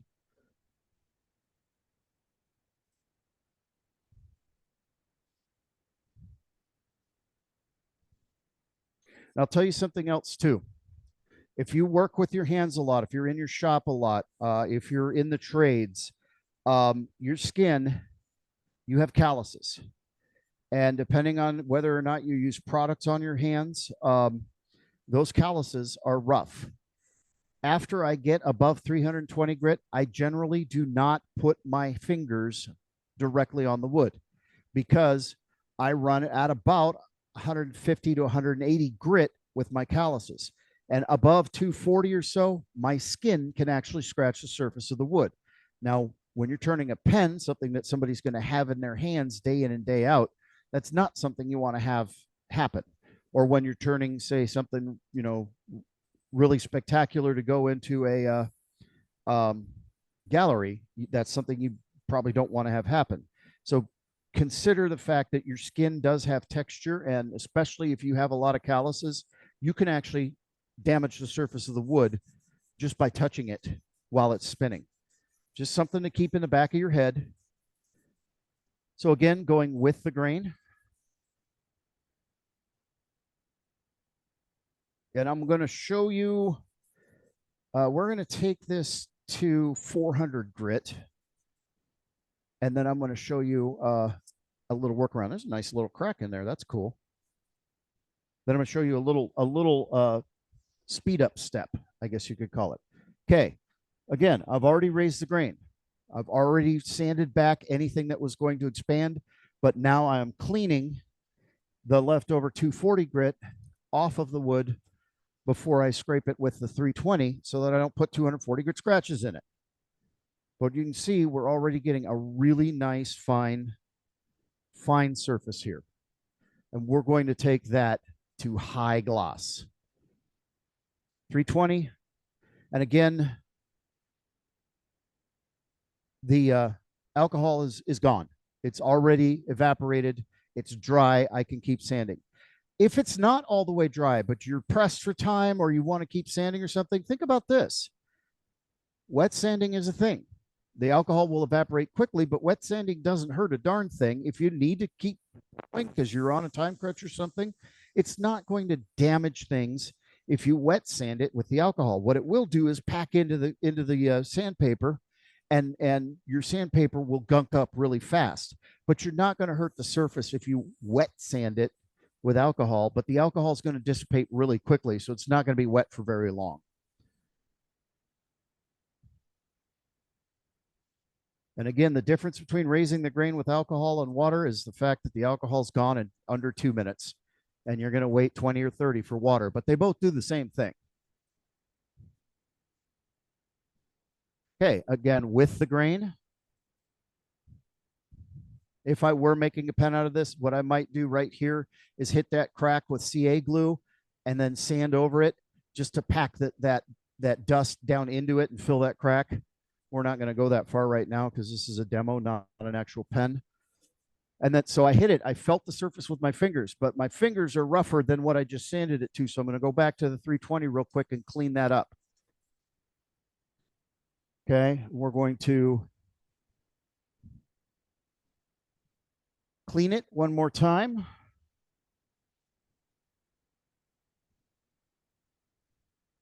This, by the way, is about 12,000 grit. You can actually sand, it's really buffing, with a paper towel.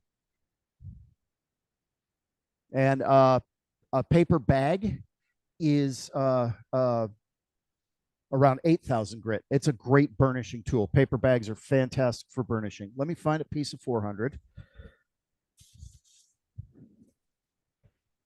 And the last piece we're going to do a bowl, or a bowl shape. That's 360. Where'd the 400 go?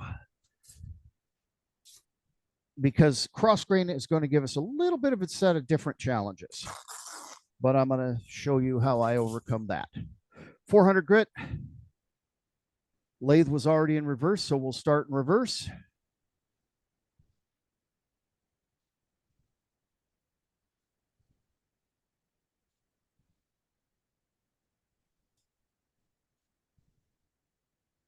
And at this point in time, yes, we are removing material, but really all we're doing is making sure we get rid of the 320 grit scratches and just smooth it out. We're not changing the shape in any way, shape, or form.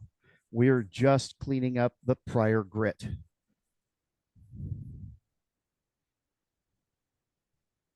Now here, I can make a couple of choices. I can go to 600 and then 800, which is more sanding time, or I can go right to my finishing process. 400 grit is a pretty nice fine surface, or I could take that even higher without a whole lot of work, which is what I prefer to do. And I like to use Brad's Workbench sanding paste. And that's all I'm going to tell you about it, because I am sponsored by them and I'm not trying to sell anything. This is just what I use.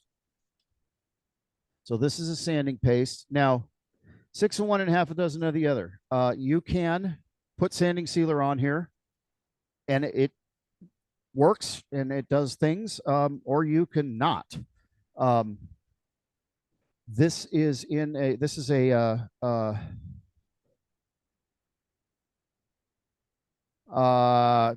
there's a word that I'm blocking on, but the more you work this paste, the finer it gets.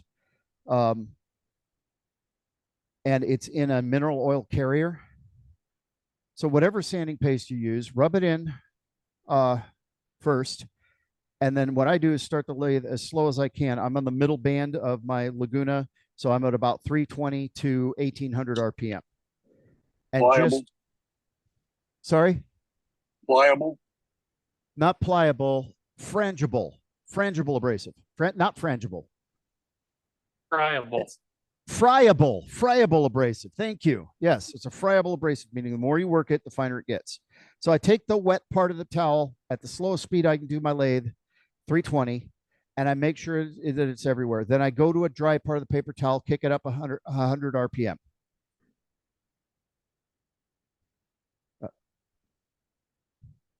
Okay, and I'm removing material. You can see a little bit of a stain there. Flip it over, kick it up another 100 RPM.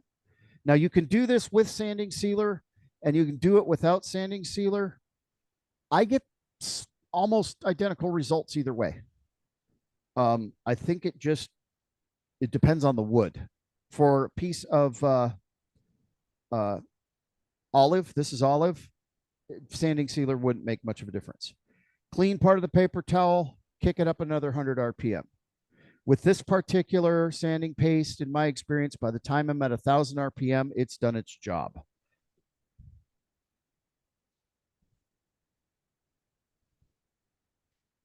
And now here is where you can, there's 857 different ways to go to the next step. Once you've got, let me get a clean paper towel.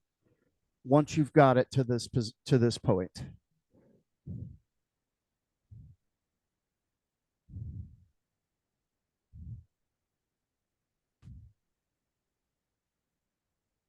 So that is a nice satin gloss finish. And the way I judge the glossiness of my pieces is by how tight that line of reflection is.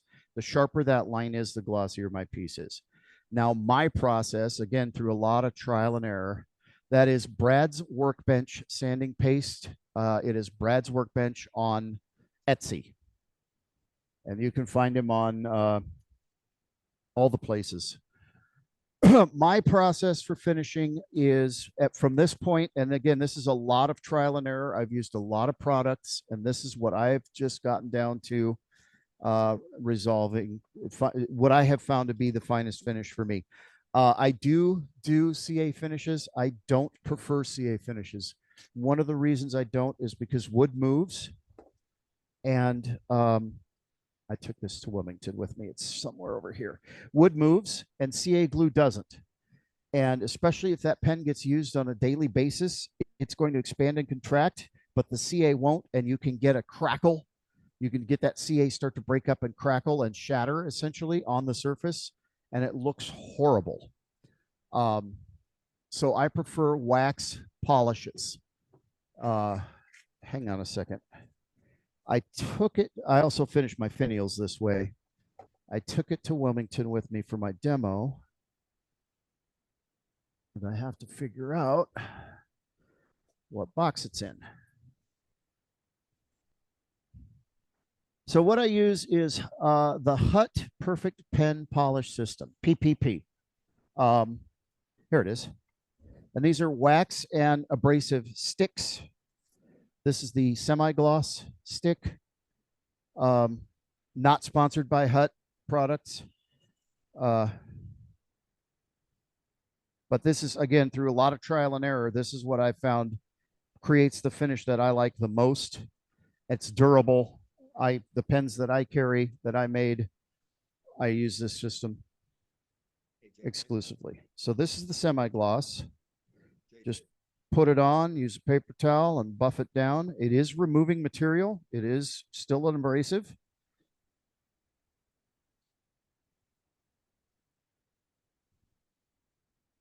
Hey, JJ.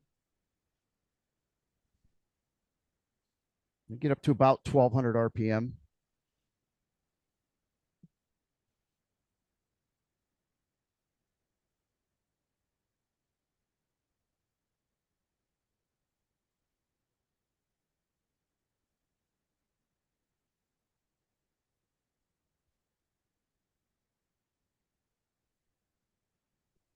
So that's the semi-gloss, which is pretty glossy, and you get a little buildup of wax. If you see it, you come in, buff it, kick your lathe on again. If you find a spot where where wax built up, or that was a little puff of paper towel, you just come back and clean it. A lot of old timers at this point will use rags. I'm not a fan of how unsafe using a rag is on a turning lathe. So I tolerate the paper towel fuzz. This is the high gloss, again, Perfect Pen PPP, Hut PPP, Perfect Pen Polishing System. You can see my last pen was F. Yes. So just when you're using your products, don't identify whether it's sponsored or not sponsored, okay? Okay. Okay. Again, wax-borne abrasive. Okay. And this is carnauba wax. So it's very, very, very durable.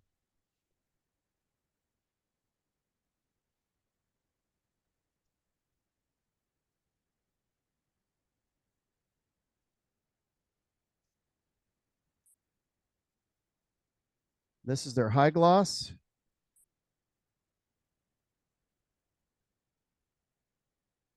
And again, I finished my finials this way too. I had someone tell me I can never get an ebony finial to look like that. Well, this is how I do it. And then the How last, many- how fast are you turning that when you're 1200. that way? 1200. 1200? Yeah. It's an abrasive polish so that there is heat, and it's wax. So there's heat involved. So the faster you go, you get too fast and you're just going to spin it off and spray it everywhere. The last, I don't think Hutt makes this product anymore. This I bought in 2021. But this is Crystal Coat. It's a microcrystalline wax in a shellac base. And once I finish this bottle, they don't make it anymore. I've got to find, probably I'll try Shellawax. I've heard really good things about Shellawax. This is my final step. And this microcrystalline wax hardens as hard as CA glue, but it's still a wax. So it still has flex to it where CA doesn't. You see, I only put 1 drop on there. That's literally all you need. Work it around, kind of make sure it's spread fully. And then again, right around 1200 RPM.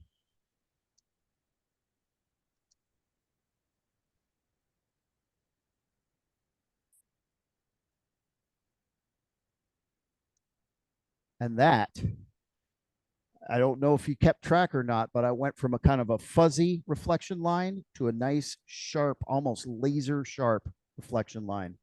That's a high gloss polish. That's a long lasting polish. But what I really like about it, this is Lacewood that I finished this way 4 or 5 years ago. I use this every day. I still have a good solid finish on it. But what I like, the reason I finish wooden pens this way is because this has built up a patina. And one of the things for me personally, when I'm using a handmade pen, is that handmade and personal are part of that piece. So that patina that I've built up with my own skin oils and everything through repetitive use day in and day out has meaning to me. And the wax finishes allow you to build a patina, but you still get a deep shine. It's still there. And I dropped this. I've stepped on it. I've vacuumed it up in my shop vac. I've bounced it off of the floor, and it's still a good solid finish. So that is how I will sand and finish a pen or a finial or something that I want to be high gloss. That's my process. The last thing we're going to do is talk about bowls, because with a bowl, that's all been end grain. With a bowl, we're cross grain. Techniques can be a little bit different, and there's some tools that can help you and make things a little bit easier and quicker when you're sanding bowls.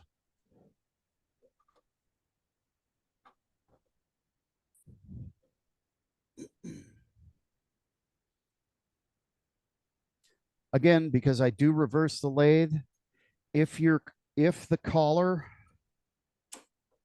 of your spindle has that little flat spot, let me get you over there. The collar of your spindle should have a flat spot where there's no threads. Your chuck will have a grub screw. Hang on, I'll drop my Allen wrench. Chuck has a grub screw right there. Right there. On some side of your chuck, it'll have a grub screw. If you are going to do anything in reverse, tighten that grub screw. That does 2 things. First of all, if you're like me and you're working and you want to check something and you got to stop the piece, I grab the backside and stop that. Well, when I'm turning a bowl, if it's a fairly big bowl, this one's small. If it's a fairly big bowl, there's a lot of weight there. There's inertia. And that inertia, if I just grab and stop it, could unscrew the chuck from the lathe. And the bowl alone flying around the shop is pretty bad, but the bowl with the chuck attached to it flying around the shop is terrifying. The other thing is, you can, if you put too much force or you get a catch or something, if you're turning in reverse, or if you're sanding in reverse, you put too much force, you can actually unscrew the chuck right off the lathe. I always recommend sanding in reverse. Oh, this has got a woodworm screw on it. I always recommend sanding in reverse. Okay, that's good and tight. So I will always say lock the grub screw. Now, my old Delta does not have a flat spot. I can't use the grub screw, so I almost never use it in reverse. But you could put it on the outside if you're sanding that has a spindle on both sides. I could put it on the outside for reverse. I could unscrew it from the inside, put it on the outside, sand it in reverse on the outside. So there's still a way to do it. So this is just a quickly turned bowl. It's not bad cuts. There's still marks on purpose because I want to show you some ways to sand that and clean it up. You can see tool marks. You can see lines, again, perpendicular to the path of travel, right? And so the first thing we're going to do is we're going to hit this with 80 grit sandpaper, just paper. Slow your lathe down again, 550 max RPM. I wouldn't sand faster than that. So you can see I'm raising up some tool marks. Okay. I'm getting those raised up. But here's the other thing I'm doing. Really, especially in a cross grain to the end grain here, to cross grain to end grain, really pronounces the perpendicular lines. Those really pop out. They really stand up. That can really create an issue, and it can end up being something that you're sitting here for hours on end. And I have done this, literally sanding with the grain on the end grain to try to make that disappear. There are 50 different models of these, I'm sure. This is the Wood Turner's Wonders Turbo Turning Inertia Sander. I like this because it's magnetic. So this little C-ring, usually in the Sorby style, the shaft goes through and it's held on by this C-ring. And if you don't have this little tool, you can't change your mandrels. Here it's magnetic. I can swap it out. That's really useful. The other thing I like about it is that the bearing here is enclosed, where the Sorby style is open. And so that can pack up with sand. I've burnt up 3 of those just because they've packed up with the dust. This is enclosed. It doesn't get in there, and I don't have that problem. So this works really well.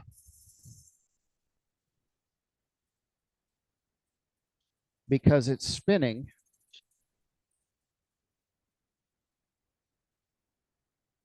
Okay.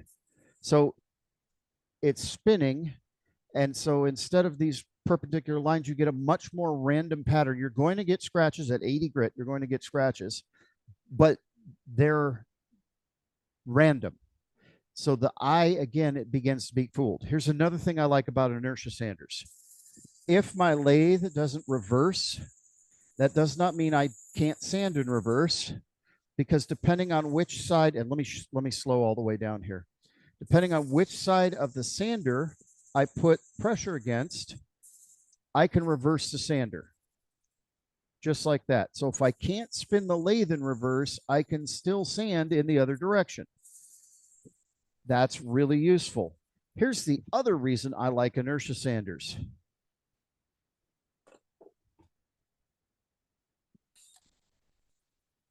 That dies, and I have to stop and swap out batteries and recharge it. And these are old. I need new ones. They're old, so I have to swap out batteries and recharge it every 20 minutes. So the inertia sander is powered by inertia. It's powered by the piece spinning around on the lathe, right? So I don't have to worry about batteries. As long as I've got power for my lathe, I'm good to go.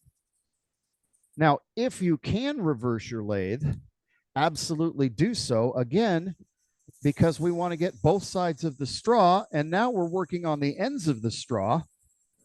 So we're going to be able to do a much more thorough job and get a much more thorough finish if we're able to reverse. it's just a little bit more efficient than if you can only do it one direction. Now, let's see if you can get in there and see that surface. Mark Soleil will tell you he hates these things because they make little circles. See, you can see. You know, Now, Mark I is love 'em. here. Oh, Mark hey, is Mark. here. Yeah, Mark doesn't like these because they make these little circles, which is why I love them, because instead of these concentric rings, right, I've got a random pattern. This is very much random. Yep, it's circular, but it's not locked in the same direction. So as I continue through the grits and remove the prior layer, it becomes where I can't see any scratches because because again, once you're above about 240, once you get to 240 and above, you're just removing the sanding marks from the prior grit. And by the time we get up there, as we'll see in just a few minutes, you're not going to see all these patterns. So here at the lower grits, you absolutely need to be careful, because if you dig in, if I just really power in, and this is using sandpaper, just sandpaper with it spinning. This is using an orbital. It's any way. If you dig in, you will create a pattern, just like if you're using a texture tool. The other thing I think that is a major importance, especially in bowl sanding, is you need to let the sandpaper do the work, not muscle. Slide you guys over. Okay, let the sandpaper do the work. So when it looks like I'm white knuckling, I'm really not. What I'm doing is setting that against there and making sure that there's enough pressure that I'm spinning the wheel. Okay. There's enough pressure that I'm spinning the wheel, but what I'm not doing is leaning into it. You can see where I lean into it and it start to lose control. Make sure there's enough pressure that the wheel will spin. So you're getting that random pattern. Okay. But let the sandpaper do the work. You should not be breaking a sweat sanding. Let the tools do the work for you. Again, sanding in both directions, and especially because we're going end grain to side grain, end grain to side grain, especially important that we raise the grain. It is absolutely essential that you raise the grain, or your side grain will always be smooth and your end grain will always look like it's just not as good. It doesn't clean up as well. Why doesn't it work? Well, because you never raised the grain and sanded back that grain that's going to swell when it absorbs finish. Come in with a paper towel, wipe it away, get any of that remnants. And you can see a little bit of fuzz raised up here. I think I can see it. I'm not sure if you can or not, but you get a little raised fuzz from that liquid going in and that grain absorbing it. Again, alcohol works better than water, because in under 2 minutes, it's going to be dry enough that I can continue to sand.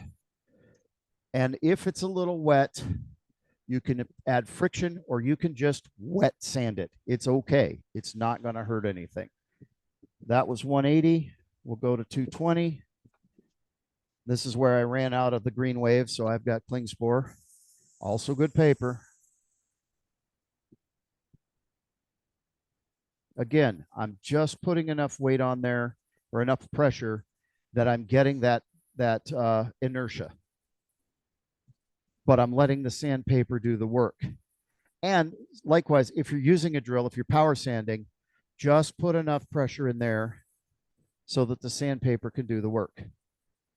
Inertia sanding takes a little bit longer than power sanding, simply because it is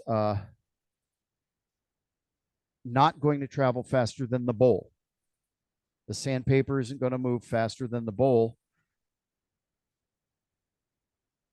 at the fastest point. So at the narrowest point, that's as fast as I'm going to get the sandpaper to move, because of the way the physics of a wheel.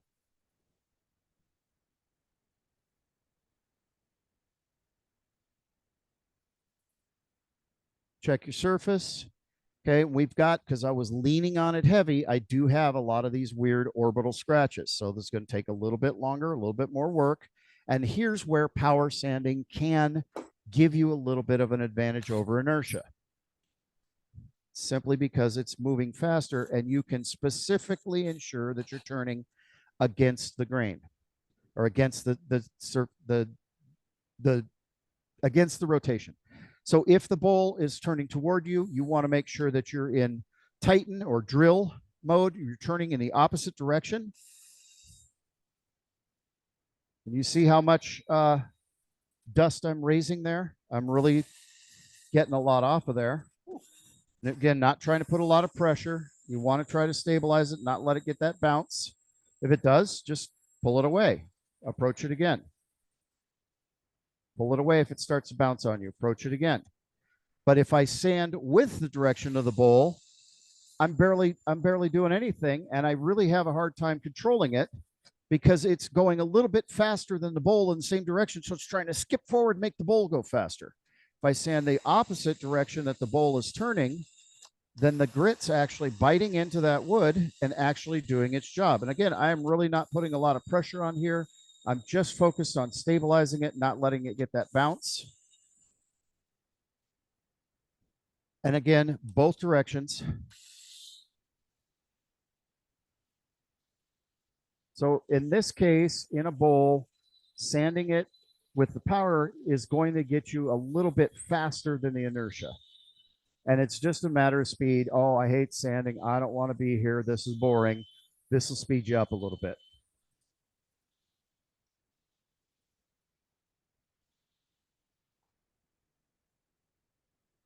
We're starting to get there. Now, this bowl has cracks.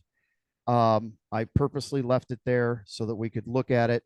And the reason is those were shaggy and those were catchy and they were hairy.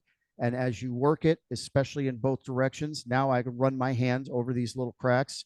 I haven't bothered filling them, but there's no, unless I dig my nail in it, these are smooth.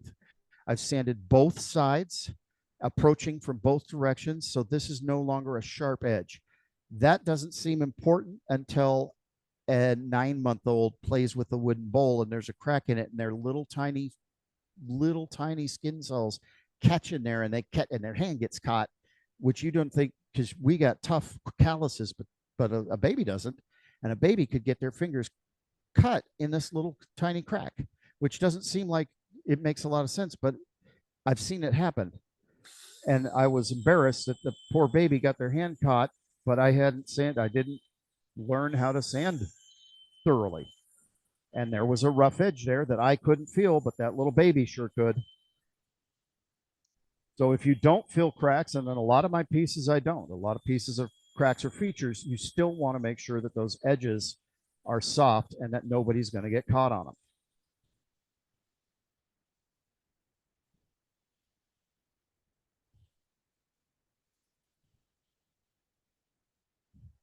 So we sand in both directions, and we're going to hit it again with the alcohol. We've already raised and removed the end grain that's going to swell, but what we're doing now is cleaning off the prior grit so that we don't put 240 grit scratches in a 320 grit surface we're about to step up to. Now, soft grain, spalted wood, punkiness. There's so many different ways to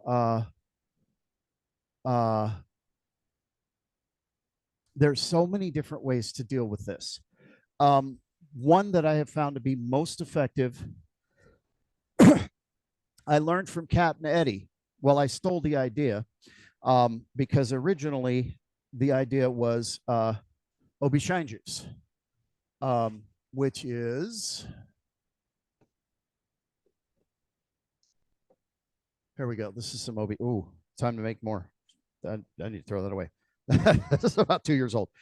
Obi Shine Juice. This is food safe Obi Shine Juice. This is Super Bond shellac and a 1 pound cut with a tiny bit of mineral oil as the carrier rather than boiled linseed oil. So this would be a food safe Obi Shine Juice. Well, that got me to thinking, what about sanding sealer? And I've used Mylands for years, but Mylands has a lot of crazy chemicals in it. So what I did was I made a 2 pound cut of shellac in Everclear And this is a really effective sanding sealer. And actually, you can do a French polish with this. You can use this as a finish and put layer upon layer upon layer until you get that high shellac, shellac gloss. Works really well. Super blonde shellac.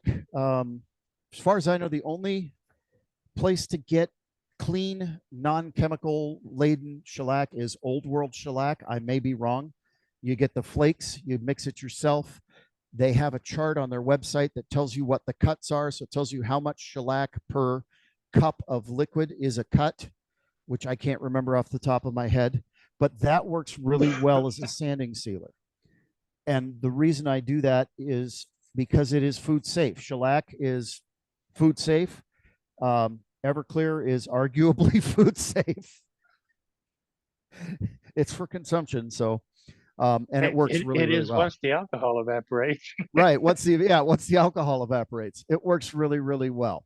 So I really, if I'm going to use a sanding sealer, and if it's something that's going to be used for consumption, if it's going to be a food bowl, I use my 2-pound cut of shellac, and it works really, really well.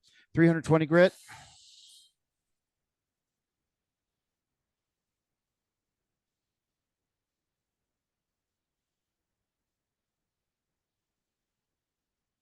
Now, Mark, you'll be disappointed. I am out of 800 grit sandpaper, so I'm not going to be able to go to the random orbit sanding by hand, but we'll talk about it in a minute. At this point, all I'm doing is removing the prior grit. So we sanded from 180 to 220. This is 320, and I'm just getting the 220 marks out. I'm not removing major amounts of material. I'm refining the surface that I have.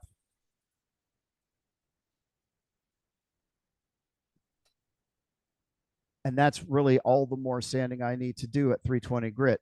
Again, this is roughly turned. I really didn't take a lot of time and get the good cuts because I'm teaching about sanding, not cutting. The better your cuts are, the less sanding you have to do. It's that simple. If you're cutting good, sharp tools, small bites, and moving your blade slowly, you are going to get very, very little sanding necessary. Let me find a piece of 400. I know there's one here. We might have to skip to the 2-inch.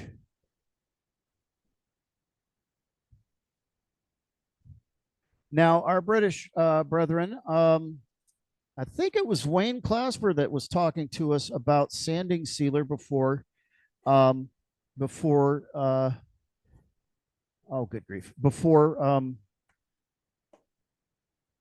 abrasive paste. I think it was Wayne, but I may be wrong. But certainly, depending on the kind of finish that you're looking for, if you're trying to get glossy, I do highly recommend that you put sanding sealer on before you go to an abrasive paste. For the kind of bowls I make, I generally don't do that because I'm not looking for a super glossy finish. And again, with the brads, because it's got the mineral oil carrier, all right, we're going to do flat 400. Because it's got the mineral oil carrier, it really works well whether you put sanding sealer on it or not. It's 6 of one, half a dozen of the other. What is your preference? I get good results both ways. Once we're up to 400, it would be best if I had a disc. I think I'm out of 400 discs. Time to make another run of Klingspor. But what we're doing, go ahead. No, there was nothing. Sorry. Okay. What we're doing is removing again the 320 grit. We're removing the 320 grit marks. So we shouldn't be creating many parallel lines. But if we are, if we simply, with our 400 grit, follow the grain pattern of the bowl, we can get rid of those really quickly, okay? Really quickly. Just by simply tracing the grain, just tracing that pattern. So here on the end grain, we're going to go in a half circle. Here, as we come around the side grain, we're going to go a little bit more of a straight line and follow those grain layers, just like that. Okay. And we're going to kind of come around and get rid of all those little perpendicular lines. So here, normally for me, I go to the sanding paste. You can also instead of sanding paste, you can go 600 grit, and then you can do random orbit with 800 grit.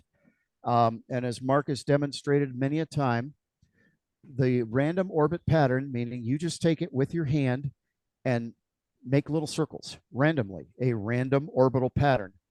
At 800 grit, the random orbit pattern, although it is scratching the surface in very, very fine grit, the human eye has very, very difficult time perceiving those scratch marks. So it makes it look like there is no sanding. There's no scratches.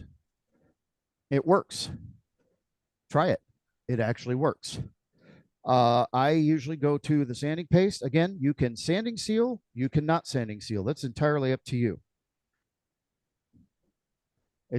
I really feel, at least with this particular sanding paste, I really feel like it's 6 of one or half a dozen of the other. This stuff works really, really well. Lathe in the appropriate direction at the slow speed,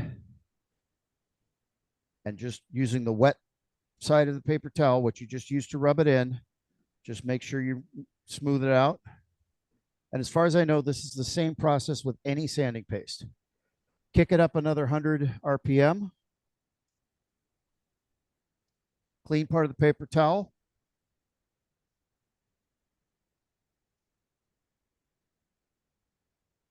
Clean part of the paper towel, 100 RPM.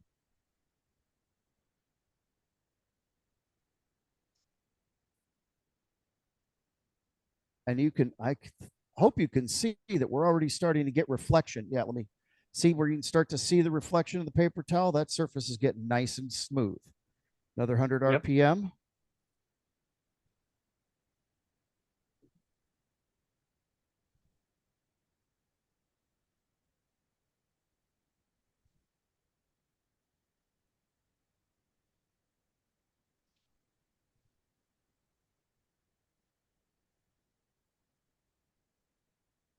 Now, yeah, so you can see I'm still removing material.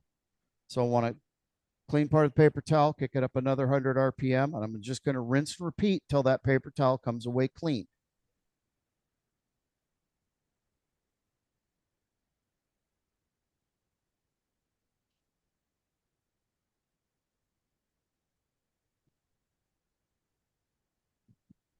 And in general, by the time we're at 1,000 RPM, it's done its job.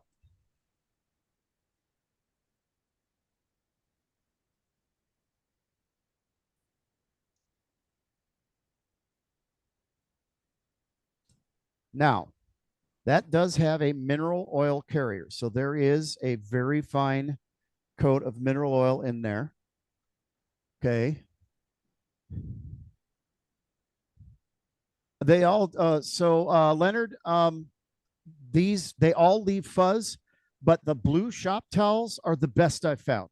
They're just super expensive, but blue shop towels work best. This does have a mineral oil, which acts as a carrier. So oil finishes work really well on here. Brad's Workbench has a tongue wax, which is beeswax, carnauba wax, and tongue oil, and it's a thick mixture. You put it on, you wait about a half an hour, and then you buff it on the lathe. They have a tongue honey, which is more tongue oil to beeswax and carnauba wax, pure tongue oil. You put it on off the lathe, and then you buff it off. This was finished. This was finished with the tongue wax. So that's got a layer of tongue oil soaked into the wood, and then beeswax and carnauba wax buffed. It's all one, and it buffed over. And this is a very durable finish. I have a coffee cup I made that I used that to finish with, that I drink coffee, hot coffee out of, and it doesn't leak. End grain coffee cup. But that in a nutshell, is my sanding process that it's taken me 8 years to develop, and I wish somebody had taught me 8 years ago. Don't we all? Yeah, which is why I decided that's what we were going to do tonight. Any questions? Blue Shop towels, by the way, yeah, they're the best. Cotton cloth leaves the best finish. You just have to be careful with it. Absolutely. Another great tool, which, by the way, for buffing and finishing and sanding. And I meant to show this. Dane specifically mentioned getting your finger marks in if you're sanding, right? And having to have some kind of buffer. This is the 3M white Quad Zero pad. You wrap your sandpaper around that, especially when you get up into the higher grits. So if I got 400 sandpaper and I want a really, really nice refined finish, right? I wrap the sandpaper in that. Here, going back to the camera.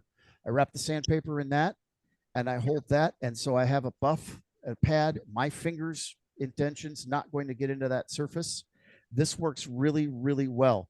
Also, when you're sanding a natural edge or a live edge piece and you don't want your fingers near that live edge, you just don't. Trust me. Ask me about the scars. You can wrap that and get right up on the edge, and this takes the beating. So I've got the sandpaper wrapped around it. That takes the beating, not my hand.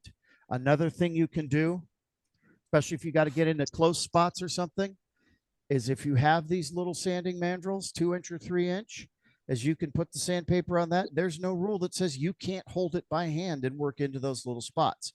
Or if you're hand sanding, especially those live edge pieces, hold it with this rather than getting your fingers in there. And this is a lot easier on your hand to hold this and do the hand sanding rather than getting your fingers in there. And especially if you got the arthritis, it almost eliminates the cramps from sitting there with a piece of sandpaper. And oh, come on. Sitting there. Yeah, I do that all the time, JJ. It works very well. Hand sanding. Yeah. These little mandrels are great. I think these are Klingspor. They're fantastic. And they're not expensive. Hey, Joaquin. Yes, sir. That was a very enjoyable evening. I'll tell you. Thank you. I'm telling you the truth. That really was. This demo brought to you because I refused to sand my I mean- Juniper lace pole. Hey, another thing too. I bought these. I bought a bundle of these at Klingspor, and I think it was $6 or $7. Go to Lowe's or Home Depot, find the floor buffers, and you can get a big disc of this stuff, of the white Quad Zero, for like $4. And it cuts with a pair of scissors just fine. There's no abrasive to this. So you could save a lot of money by getting the big floor buffer discs of this exact stuff, 3M Quad Zero, at Lowe's or Home Depot. Saves you a lot of money. Mark, you said something about using the buffing pad for using your hand on it. You know, there are transition pads between that pad and the actual sanding disc that of different densities. And those work out really well for transition pad for pads to hold rather than involve an entire mandrel piece. Yes, there are. And if you're looking for something to contour to your work, those different densities of pads will make the contours a little better. Remember, if you're sanding and what you have won't contour to what you are turning, like if your piece is slightly warped or it's got a nice figure going to it, or it's fruit wood and it's actually went football on you, hard sandpaper will skip areas and you'll end up with highs and lows. And of course, highs and lows means you have scratches, no scratches. It means you got a dull spot, a bright spot, dull spot, bright spot. And as you cross the room looking at it, they glint at you. And if the piece smiles at you, it's wonderful. But if it smiles and it's got one tooth missing, it ain't so good looking. So I like the transition pads. And if the transition pads get to clog up a little bit, put them in the jacket that you wear in your turning, zip up the pocket and put it in the washing machine. Boom, Yep. It's clean. I used to do that a lot with my sanding pads. When I did ink pens, I would never throw sanding pads away. I'd put them in a vest and wash the vest. Vince Welch, who does and distributes sandpaper, he hated me because of that, because I would get one load of sandpaper from Vince every year and do a whole year off of it because I'd keep washing and cleaning it up. Because once you learn that if you look at the sandpaper and it's clogged, it's no longer sanding, it's burnishing. And you're Right. no longer removing material, you're polishing material. So you got it. I just learned, just stick them in the thing and put it in a wash machine. Don't tell Matt, Walter. household cleaning. Yeah. Matt, household cleaning, where the floor buffers are. Gotcha. Also, Thanks. yeah, floor care. Also, this is barely processed rubber. This is a sanding belt cleaning stick. It's a giant eraser. Boy, belts and people that sell sandpaper hate those things. That cleans sandpaper.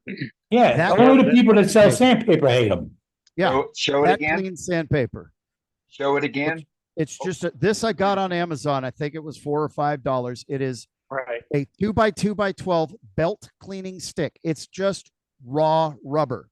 It's a giant eraser. You can You can literally also use eraser you can pencil. also use your tennis shoes. Yep, you can. They wear down Really? though. Your wife will be mad at you, but Yeah, they wear down. But all you do is that. especially if you use hers. That's it. And like my Sorby sharpening system, it's a belt sander. The belts last 3 times as long.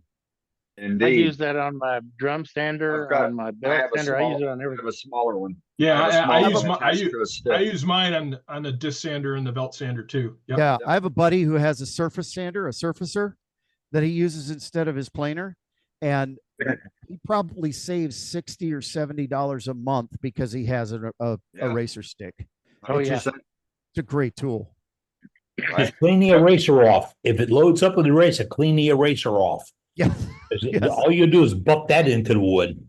Well, also- and for that, just a nylon brush, a stiff bristle Yeah. nylon brush, and just Or an old toothbrush. Yep. The link Yeah. to the cleaning stick is in chat from Amazon. okay. Any other questions? Yes, this is Mark Chalet. Hey, Mark. And I drifted off a little bit, but there's one thing that I've learned that makes a huge difference. I do a lot of finials and everything. And when I'm in between shapes, I have one rule: never ever fold a piece of sandpaper over and then try to go in between shapes. Because if you do, you never get down in between the shapes, and you will Right. always leave a burnishing mark or a Yep. burn mark in between shapes. So I use it like dental floss. I hold it and I do one side off of a single sheet Mhm. and then go to the other side Right. and do it. So what he's saying is keep it thin, don't fold it, and pull it back like this, like so you've Right. got your hand on either side, and That's that will correct. get it to fit in the crease. Absolutely. And you will not get that burn mark down in between the shapes. Yep. Absolutely correct. Sure. Absolutely correct. Any other questions? All right. You got any other questions, folks? Well, Got a JJ, comment? Yes, sir. comments? Yeah. Most turners would think, we're a wood turning club. Please bear with me. They would say, why the hell are you talking about sanding? All right. It is a process which we use to finish our wood turning. And the worst thing I can see is a great piece of wood turning art that is poorly finished. Really, I have lost friends over people handing me a piece and say, what do you think of this? And they're very Uh-huh. proud of it. And I haven't have to reel myself in. I'd say, nice, when you sand it out, it's gonna look great. They were done because they didn't understand what I see looking at it are all the lines and marks and voids and stuff. And then I I say, did you want it to puff it up? Well, why would I wet it? Why would I puff it up? And I sanded it with such and such, and it was slick as a bear. And then yesterday I opened it up and I had some fuzz all over it. Well, because you burnished it, So we're talking sanding because sanding is in the process of wood turning, just like we talk finishing and prep for finishing and cleaning and polishing, everything else. It all begins with the chainsaw and ends with a gorgeous piece of wood. So at Worldwide Woodturners, we're talking step by step. And none of this is locked in stone. It's all up to interpretation.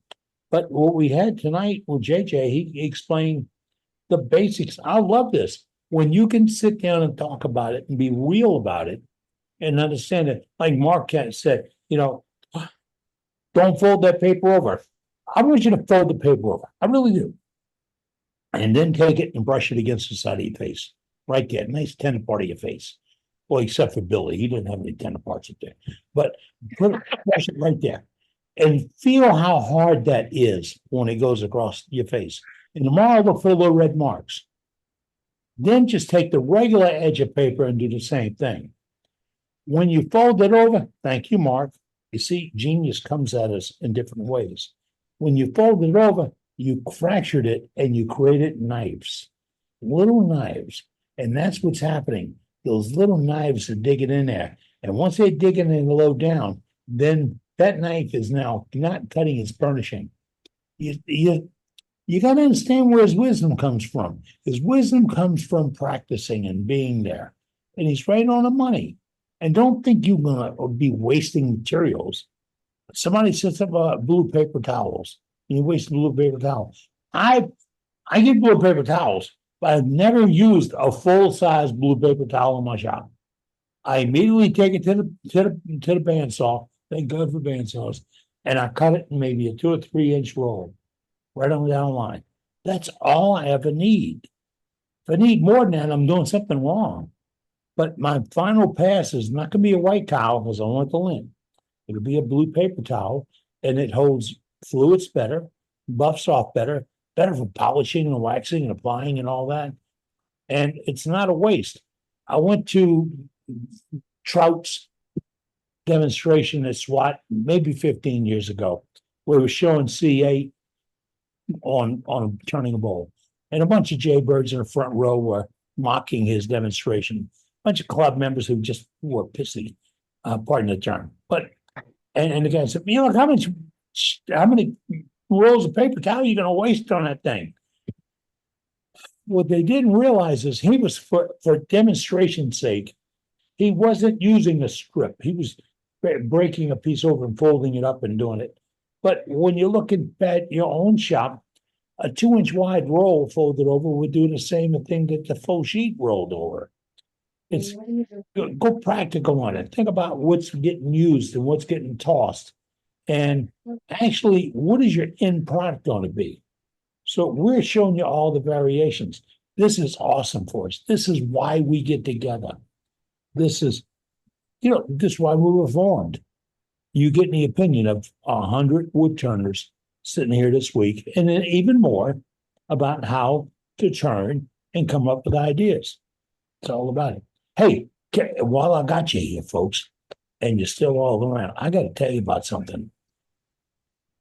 It's not that far away. In fact, according to my clock, it is only 763 days away from today. 763 days away. And what is it? We're ready for you. I got to get to the right one here. This is it. This is Level Up. Worldwide Woodturners is going to level the playing field, folks. We're going to have 3 full days demonstrations, 4 complete turning pods. Now pay attention to some of these terms we're throwing here. Multiple turning instructors. Everyone's invited to attend. We're going to have it the way if you start a project, you have several ways of finishing the project. It's all there. It's not a shindig or a hullabaloo. We played this. We have a great 8 team, a G8 team. And this is a team of members that are putting this thing on. It's scheduled for September 2026 in Wisconsin Falls, Wisconsin. It is called Level Up. And Worldwide Woodturners, is throwing it down on the table right there. And coming up, we're going to be in Waco next Friday morning, pardon me, and we're going to be showing the entire world of wood turning.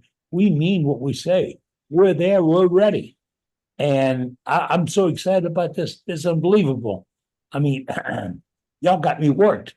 I can't do my blood pressure right now to be off the charts. But we're going to level the field because we're going to do wood turning just like it's supposed to be. Fun, entertaining, instructional. There are no divas. We don't have a single diva in this group. We're going to people who are good at what they do, and they're going to do the instruction for us.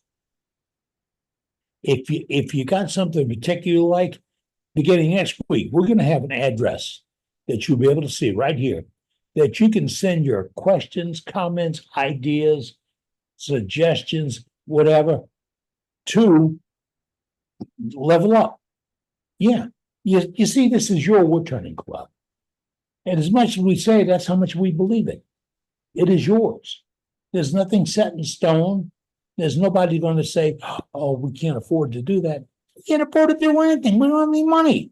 We're doing this for the love of wood turning. So this is going to be a hands-on project. Oh, somebody said it's a hands-on retreat. No, retreats when you back up. I'm an ammo troop. We never retreated. No, we went out. Ammo troops went where we weren't supposed to do, go and do what we weren't supposed to do. Wasn't a single base I served at where we were allowed to go in the Airmen's Club. No, out. Was that rule thing? All right, we don't have any rules. We have wishes and guidelines and ideas. And Level Up is a chance for us to put this together. We have 2 years to finalize these plans. And the beauty of it is, it's only being done by wood turners. We don't have a management group or a magazine or a corporation or. We have a whole pile of wood turners and have gotten together. This came from them. I'm straight up with you. I didn't create the hands-on, the Level Up. I really didn't. This came from the membership. Same place that awesome website came from.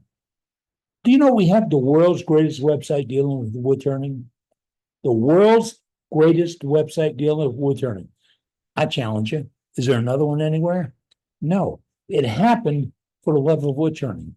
Dave Rose puts that thing together. He manages it. He puts everything that we send him or want to send him or can send him that pertains to wood turning.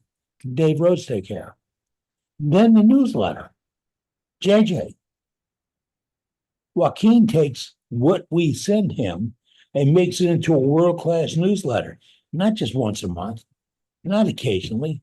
It gets out every 2 weeks. It's got the art of what we do and instructional information. And all that comes from right there, you, the membership. So you see, because of us, we keep growing on us. And that's where Level Up is coming from. It's a deal. I didn't recruit these folks.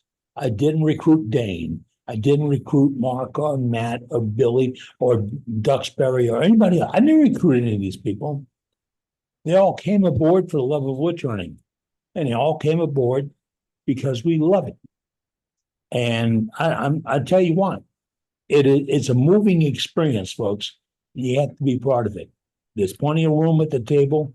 The tailgate's down. We're out in the back under the trees where it's cool. And we need to get input. So if you come up with an idea, we'll give you the address where to send it. If you have information for the newsletter, it goes to editor@worldwidewoodturners.org. If you got photographs and stuff, that all goes to our website. I like telling folks that we're member built, driven, and proud. If they missed out, they can still get on board.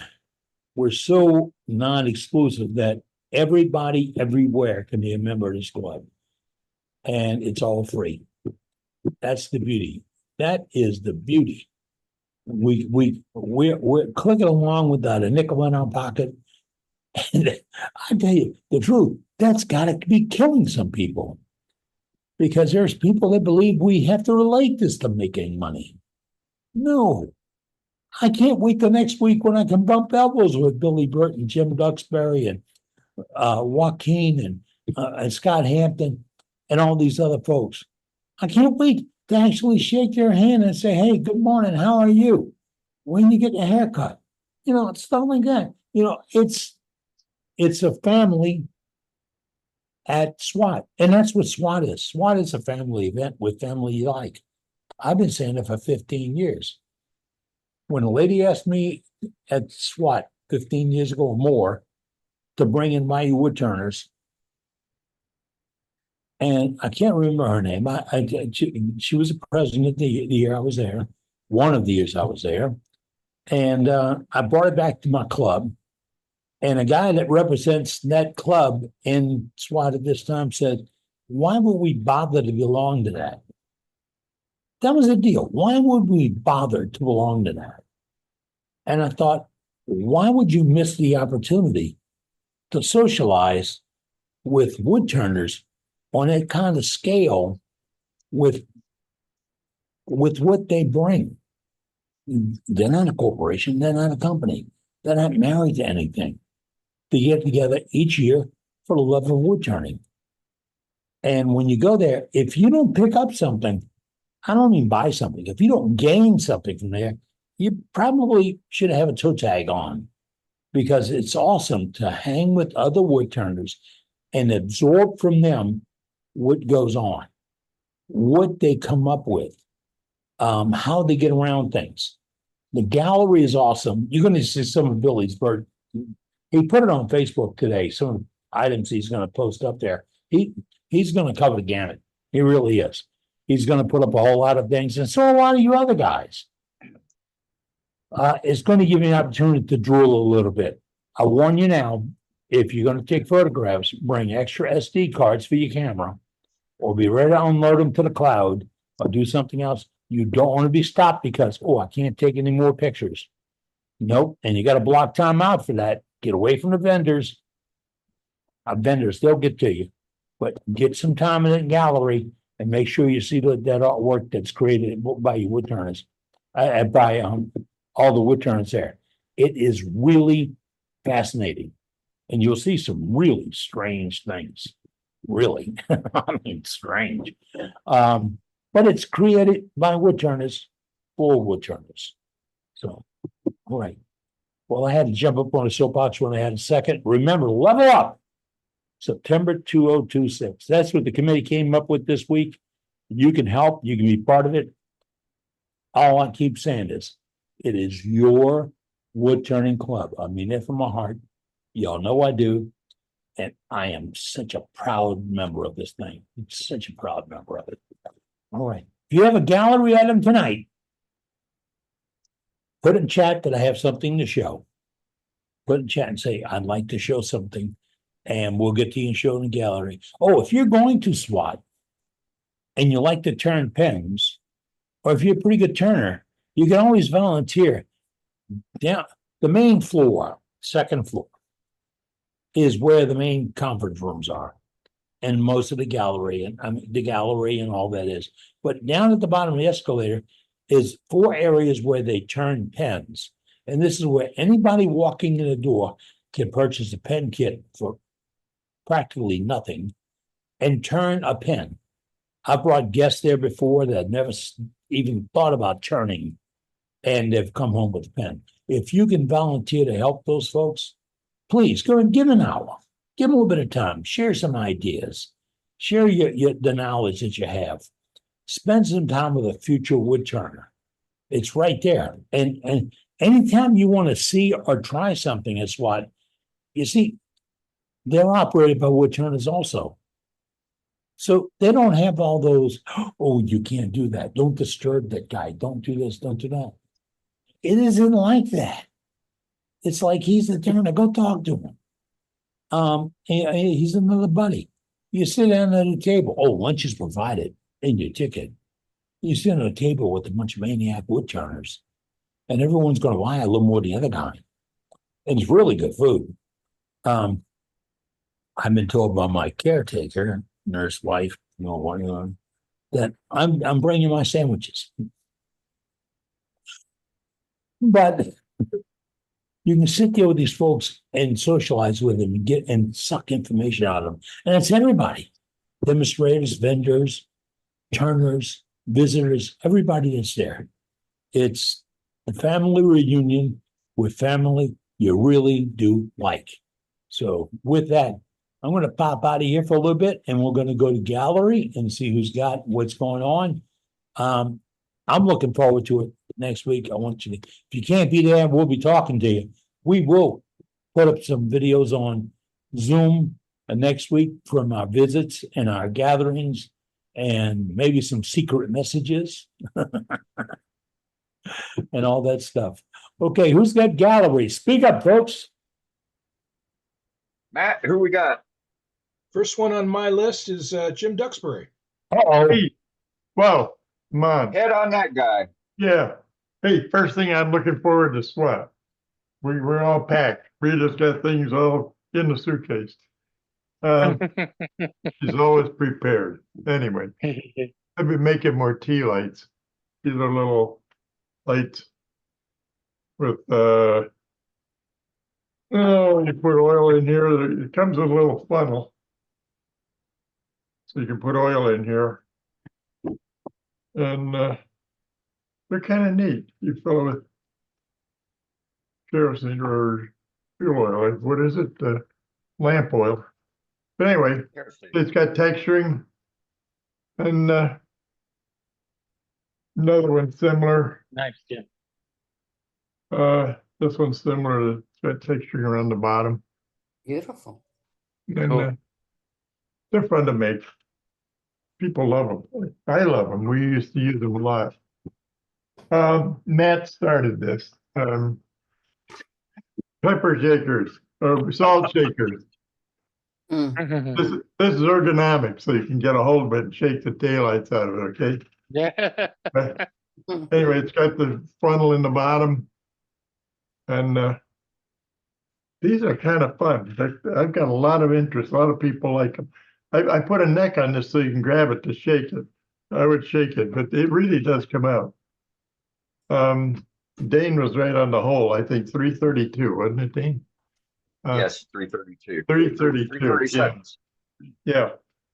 The one I did was a little bigger, 1/8 inch, but yep, yep. If you don't like the 332, you can drill it 764. While it's all together. But anyway, you can make them all different shapes. Rita was making lighthouses, so I made one in a lighthouse. Oh, that's cute. I love it. That's great. Anyway, Oh my, Jim, that's just fantastic. That's fact- awesome. in fact, tonight, Chris made that duck. You know that you made with the two. You could put a salt shaker in the bottom of that duck. Oh my goodness. Yeah. And my last one is I make a bunch of these spirals. This was made a few weeks ago, but to cut this hole, this is a it's about a 3/4 inch hole. When you use a pointed parting tool, it's wedge shaped, and as it goes in the hole, it starts taking the top out of the piece above it. So I figured out I'm going to make this. This is a tool. Looking at the end of this, this side is rounded, so that when it goes in, you could cut a 1/4 inch hole with this and leave square edges and make it.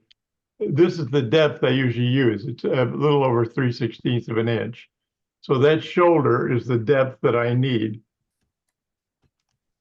The tool is made out of ash, and it's got a brass thing on it. It's 1/4 inch square. But anyway, by being short like that, it doesn't chatter. This is 1/4 inch high-speed steel. It's about a 2 inch long piece. and it's ground on a CBN grinder, but this side is square because that's the side inside the hole. This side is cutting and this is radius. So this would probably cut a 1/4 inch hole.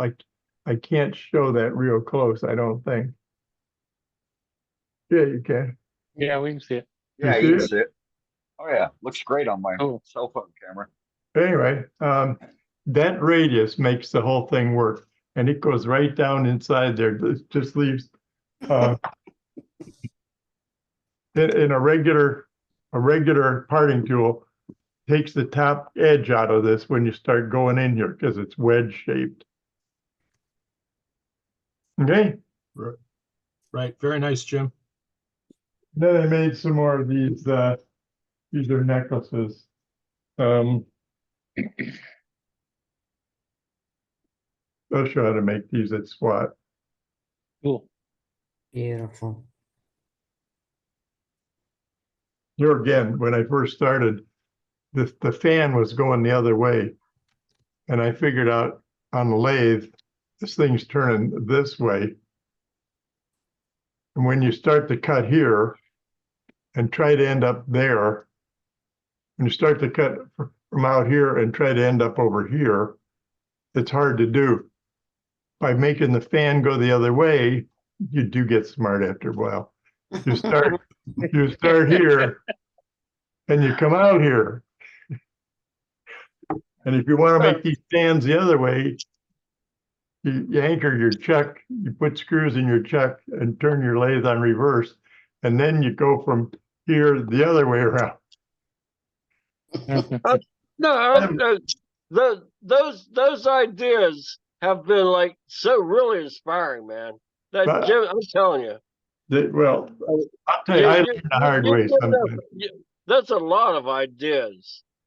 Also, turning the other way, it doesn't sound like much, but when you're on the other side of the tool rest and the blade's going the wrong way around, damn, that takes you'll mess up a couple of these before you get the hang of it, I'll tell you.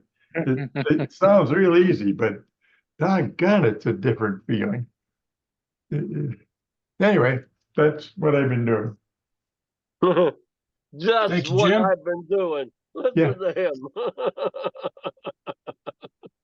I'm going to take one for the team and follow Jim here. Good. So all I've been, I made some of these cattails. So it's just wood, and I got these skewers at a garage sale. I don't know, 2 years ago. You know, I got a bunch, like 30 of them for $1 or whatever. And so I just drill the hole, you know, the right size, and then put them between centers and turn them. And I also I finished the vase, and I took some decent pictures of it. Oh, what happened there? Really nice colors. Very nice. Yeah, so you can see it is purple, not blue, because in this light in this room, it you know, it doesn't show up right. So there's the vase and the colors, and you can see it. So I've got like 4 colors in here, and the orange that I was using, I didn't like the color, so I mixed a little bit of red in with the orange, and then I got the color I wanted to make it work. So all right, so that's Very all nice, I've got. Matt. Very Very nice. nice, Matt. Cattails and not mini corn dogs. Yeah. Hey, you know, I'm not gonna stop you, Billy, if you want to chew into them. You know, who am I to argue? Or All right. Well, beaver. next. That's right. Look Next like up stuff, is, look like knockwurst. They look like knockwurst. Well, they look, you know, like I say, they look like my cattails. Short So and stubby. Short and stubby. yep. So Very and, good, and Matt. next up, thank you. Next up is Ray. Do you have something, Ray? Don't forget to unmute Yeah. yourself. Okay. Y'all got me now? Yep. Yep. Okay. So I've been busy working a lot lately, but I did get a chance to do a couple items. This is my first attempt at a rolling pin. French It's, rolling pin. Looks good. ambrosia maple. I actually remember to black CA the little beetle holes in there, so no dough gets caught up in there. And this thing kind of reinforced my thoughts that I need to start measuring stuff and using calipers and stuff, because I tried to eyeball this and I don't think I got the tapers quite right. But it's good enough for us to use here at the house. It's a nice piece of wood. You know, I don't know, it's ingrained, but you can see the curl that's through it. So Yeah. and it feels pretty good. Looks Nice. good. And then I finally finished a piece, my first piece of actual finished sycamore. And it's kind of a live Ambrosia. edge, well, natural edge, because the bark was down at the trunk, and it blew off the second I put a gouge to it. It's the real knotty stuff, not the camouflage looking stuff. But I kind of close formed it too.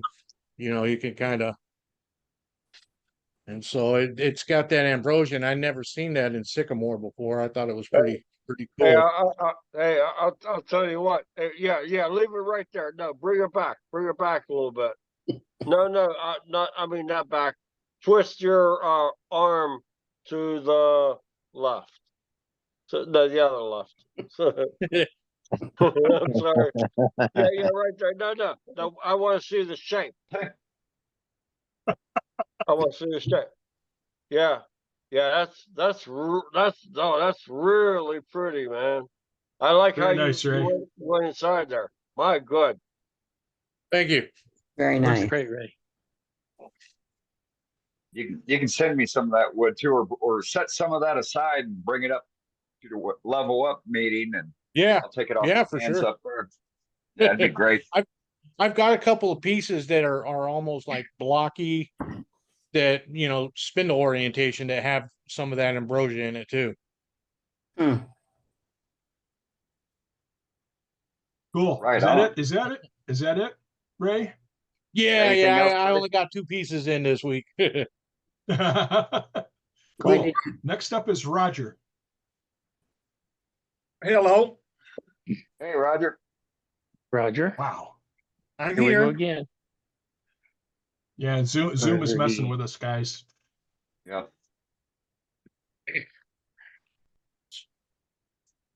Okay. Here's the second bowl, Beautiful. and there's the first bowl. Very nice. Wow. Love it. Very nice. Real pretty, man. Real pretty. I've loved seeing those on Facebook. Those are beautiful. Nice job, Roger. Somehow I got muted. No, you're good. You know, there's some weirdness going on, so I couldn't get my video to work on my other computer. I had to go to my old.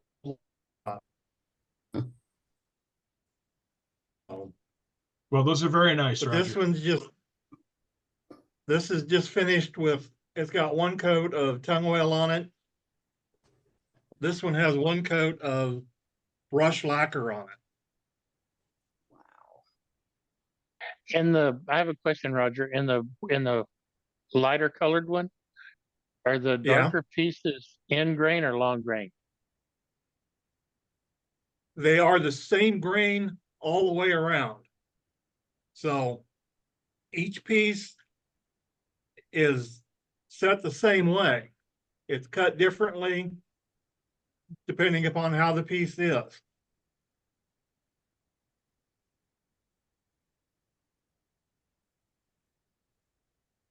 You understand what I'm saying? Okay. Well, I guess that we're asking, does the grain come out of the piece, or is it cross grain to the way the piece around the circumference? Cross grain. It's Thank you. the grain runs the same way to the whole piece. Oh, okay. Thank you. Nice. Thank you. Mm-hmm. It was very nice. Thank you, Roger. Uh-huh. Next up is Tim Hatch. Hey, good evening, everyone. So finally got the kitchen done. So I'm back in the shop trying to get things organized before SWAT. I was going through, watching Paul Hamby and seeing his work in the newsletter. So I had to go ahead and, since I was doing cleanup, I had to go ahead and make my version of a Paul Hamby tool holder. Right. I think that other way there. Where we go. God bless America. This camera's not working with me. There we go. So I got a place to put all my chucks, tool rest, and all that. And then, in addition, I went ahead and made myself a Mark Soleil style recess tool. And all I did here was I've got an old planer blade, and I just used the planer blade to make that tool. So, high speed steel, couldn't see it going to waste, couldn't see it just being thrown out. So turned it into a little Mark Soleil style have you used it yet? Tool. Recess maker, yeah. Have you used it yet? Yeah, works good. Works good. I Works still great, haven't put a don't it? handle on it yet, but it works really well for what it is, So Pretty simple, huh? Yeah, I love mine. Yeah, I love mine. Uh-huh. Yeah, it's an awesome tool. Great design. Mark, I really appreciate you coming up and showing us that. The very first time I tried to make one, I used this little piece of high-speed steel. It's 1/16 by 1/2 by 4.5 from a little Harbor Freight steel pack. And that worked all right, but it was a little bouncy. So I had to go with something a little heavier. So if you're going to do it, planer blades make a nice turning blank. So, for tools and that. That's all I got. Very cool, Tim. Nice Appreciate job. it. Hey, that's not all I got. Those that are looking for some wood up there at SWAT, I'm going to have my truck up there. I'll have the wood in the back of the truck. We can go out during breaks or whatever. I've got some Spalta pecan, some Osage, some we call it cedar, but it's ash juniper. I've got some oak. I've got some red oak, and some of that blue stain pine that I'll be bringing. And I'll probably bring my chainsaw if we need to make little shorter cuts. So again, I'll be up there Thursday night all the way till Monday mornings. We'll see you all up there. Oh. Thank you very much, Tim. Next up is Leonard Davis. So this actually relates to JJ. So I turned this not long ago. It's actually part of it was originally, as a home improvement contractor, I have lots of leftover wood. This is actually part of a stair tread. And I don't know how much of this is going to show. Looking at it, it looks good. After tonight, not so good. And I'm going to see if I can get it in there and see if you can see it. I don't know if it's going to show up or not, but you can see, especially like right in here, some marks that probably could have been sanded out, but especially on this side right here, especially down in this area here. Yeah, that kind of shows it right across here. All in all, it looks good, but it's just kind of one of those things that related to tonight that, sanding is important. But as in a whole, it looks pretty good. But once you actually start looking at it as a little bit closer, it doesn't look so good. But it looks pretty good from here, Leonard. It does look good. And you can always put it back on the lathe and restand it if you're not happy with it. oh no, I'm happy. I'm happy with it. It literally, I just collect my change on it. So, but it's a lot of change.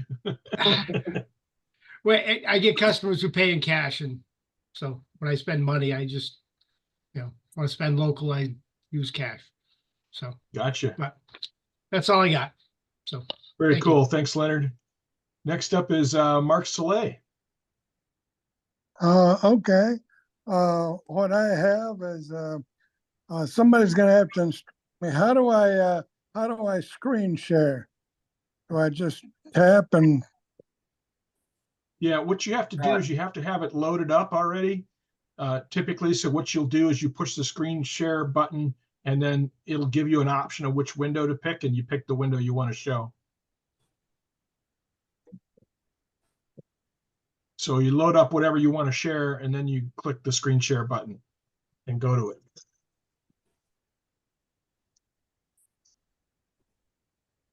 Yeah, all we see is your name, Mark. It depends what platform you're on. If you're on a phone Android or a tablet, iPhone. you have to hit share first and then pick the item you want to share. If you're on a computer, you have to upload it first and then click it and share it. Yeah, he's on an iPhone, so it might be a little different. Yeah, so you'll just click the share screen. It'll bring up icons like Microsoft Word Drive, Microsoft SharePoint, Google Drive, Box, Photos, Videos, Documents. And There then you you'll go. click that, and then you'll pick what you want to show. We had it for a moment and now it's gone.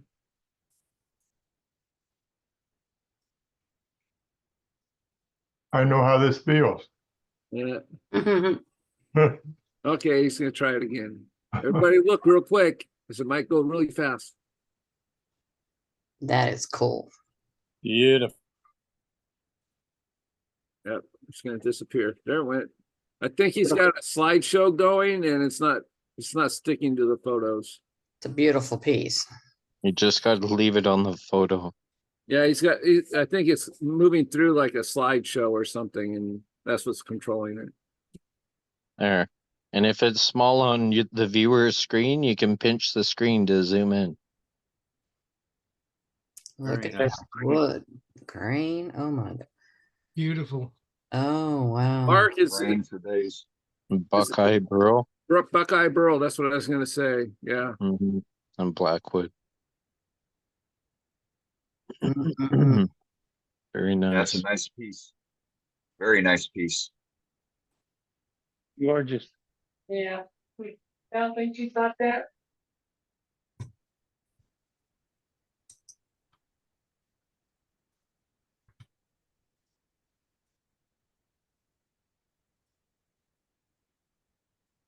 All right, we good, Mark? No, looks like still he's- more. Okay. Very nice. Was that a student you had in the shop? Yeah, I believe so. Mm-hmm. Yeah, he muted himself somehow in the process. It's a Very proud nice, student. Mark. Very nice. All right, Mark. but anyway, the secret is, it's That was just great. That was great. just a second. Let me see if I get, I don't know how to do this.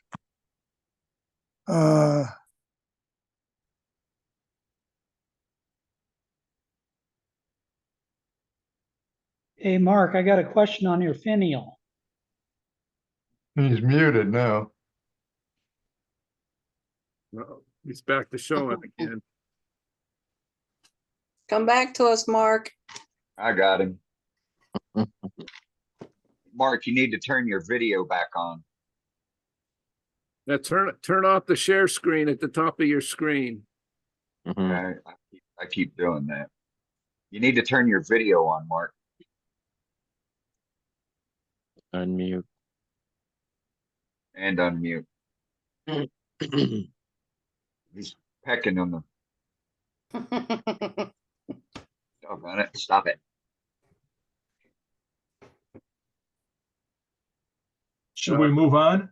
Yeah, we Yes, should. let's- Probably, yeah, we'll just unspotlight him. Yeah, well, you're next, Scott. So what do you got? Okay. We'll come back to Mark when he gets his screen back. Okay, I did a live online demo this morning for a small group of people on beginning bowl turning. So this is the one I taught a lot of the different cutting techniques. This is a piece of redwood. See the different sapwood in there, and the lighting isn't all that great in here. And then we finished up. I showed how to make a wide rim candy dish. Cool. And the interesting thing nice. about this one, you can see that Nice. knot that runs right through there, and you can see some curl there. But if you look here, there's the other side of it. You turn it over, and there's the other side. So it runs all the way through the piece of wood. I didn't know that at the time, and I created a nice little OG curve on the bottom there, so you can see. I like the face of that a lot. I like that face. And a this lot. was burned. I took a propane torch and burned this, the black on there. So Very nice. yep. It was a great IRD. Thank you. Yeah, they're both made out of redwood. I wish the lighting was a little better. You guys could see the colors a bit more, but you can see some of that curl down inside there. Yeah, it's pretty. So it's really it's coming out kind of plain on here, but it's in person. It's really a red color. So it's really pretty. So that's all I've got. Well, thank you, Scott. Yep. Can you guys hear me now? Yep. Should we try and get back to you, Mark? We'll go back to you, Mark. Yep, you're on, Mark. Okay, I'm on. No, what I wanted to say was that is made out of a 2x2 by 2.5 wine stopper block. And the object is to make it like a 3-part vase. So that is, it's a lidded box. If you expand the picture that was on there, it's a lidded box with a foot and a finial on it. And the finial goes up on the outside, and it has a little tiny finial on the inside bottom of the lid. And that's one coat of Parfix 34. That is really pretty. So it's a way to take small blocks, and you can do them as small as you want. But instead of throwing those blocks away, challenge yourself, make little tiny boxes and little tiny finials, and it's fun. Anyway, that's all I've got. Thank you, Mark. It's Next beautiful. up is Lonnie. Very cool. Next up is Lonnie. Hi. I've been experimenting a little bit with my Sorby spiraling tools. They're new to me, and I did have a piece of walnut that I was able to get some spiraling done on the edge. Wow. And nice design in the Ooh. bottom. Yes. So I nice. felt Good fairly fun, huh? successful with that. But it sure takes a lot of experimenting with those, a lot of practice. And then here in Nebraska, where I'm at, we don't have very much Bradford pear, but a gentleman did have a tree go down last February, and he gave me some, and I let it dry, and it's turned out fairly nice. I was able to do a little spiraling with it also. Nice. Very cool. Very cool. But my I've real not been really challenge today successful with mine. was last year at SWAT, I was able to get some pecan from a gentleman in Oklahoma. And I never turned any of it until today. I started with a fairly good sized block, and it had a lot of wormholes in it. So I just kind of kept cutting and cutting, and eventually a big longhorned beetle came out of it, about 1 inch long. And I started digging out all the wormhole tracks. Wow. And I just kept at it. And it probably took me 2 or 3 hours to dig these all out. But I said, if nature's going to give this to me, I'm going to accept the challenge.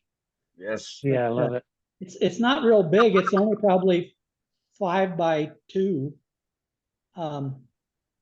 Not everybody will like those, but the people who do like them love them. And I'm sure not many people will understand. Well, but the people I'm who one do who will love loves them. it. Yeah, the people Yeah, who I'm do one will of the love them. ones that loves them. And yeah, me too. And every one of I those like I've that. ever turned has sold just fast. So, Yep.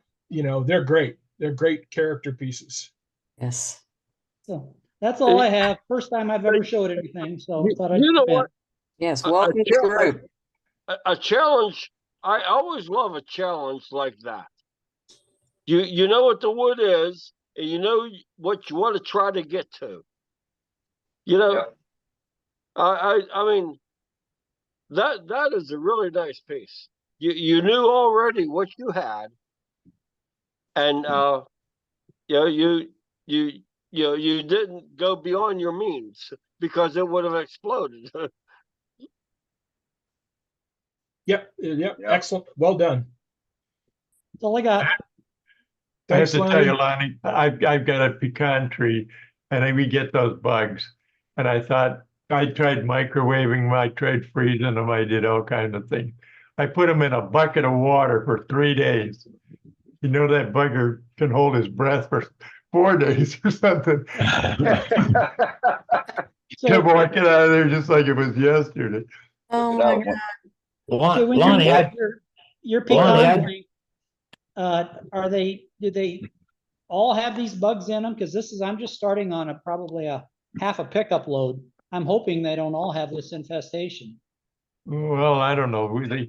We got a whole pile of, we had the thing trimmed and there was a whole pile of branches laying out here. And it starts out, the bugs are underneath, it's in the cambium layer. And I think as it gets older, I've got them stacked up and oh my God, there's a whole pile of sawdust under the whole pile. I mean, they're eating and chomping all Yeah, around. once you get an infestation, they really like down wood.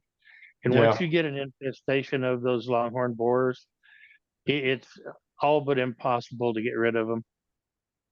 I fumigated them. I put them in a bag for. much of my wood. Yeah, I've done everything. I have no idea how you kill those buggers. Yeah, you come walking out, you hit them with a hammer, I guess. That worked for me. Lonnie, I just Somebody checked. said somebody said put them in a black plastic trash sack and leave them out in the heat in the sun for a couple of days, and that's supposed to take care of them. But I haven't tried that yet. Sounds like that would dry out the wood too. I put it Yeah, in but there the with bug moisture would spray. be contained. I put them in there with bug spray for 3 days and they didn't. It gave me a headache. I think they might have got cancer in a couple of years, but it sure didn't kill them. They came out licking their lips, wanting more. You got it. Hey, Lonnie, all kidding aside, I just checked. There's room in next week's newsletter for a photograph of that bowl. Yes, there is. There is. I just checked. I can do that. All right. Okay. Nice. Okay. Great well, job, next Lonnie, up- and thank you for being a first timer showing a picture or showing a live vessel made. We appreciate that. I do. Yes. Yeah, welcome me too. to the group. See you guys next week in Waco. Yeah, All good. right, you guys have fun. Thank you. And if it all come out of a piece is a great reason to wear a shield. That thing pop you right in the mug. Getting a lot of Totally mileage. been there. Yeah. So next up is Ron, and Dane, you're going to narrate this. Is that right? Yes. Okay, so what Ron's got here is a German style incense smoker. He has made it from maple and he has painted it and colored it with various acrylic paints. And the smoke comes, so you set your incense cone right there on top of the beer bottle cap. You can use soda pop bottle caps as well. And then the smoke comes out of the mouth, where the pipe is at. That's a Oh my pretty cool, goodness. that's a That is pretty cool awesome. German smoker. That is a real cool German smoker, all made from maple and painted with acrylics. That is so Well, cute. Absolutely done, awesome. Ron. I love it. well done, That's Ron. great, Ron. Well done, Ron. I love it. Nice work. Nice job. I'll be chatting with you on that later on. Oh no. Don't break it.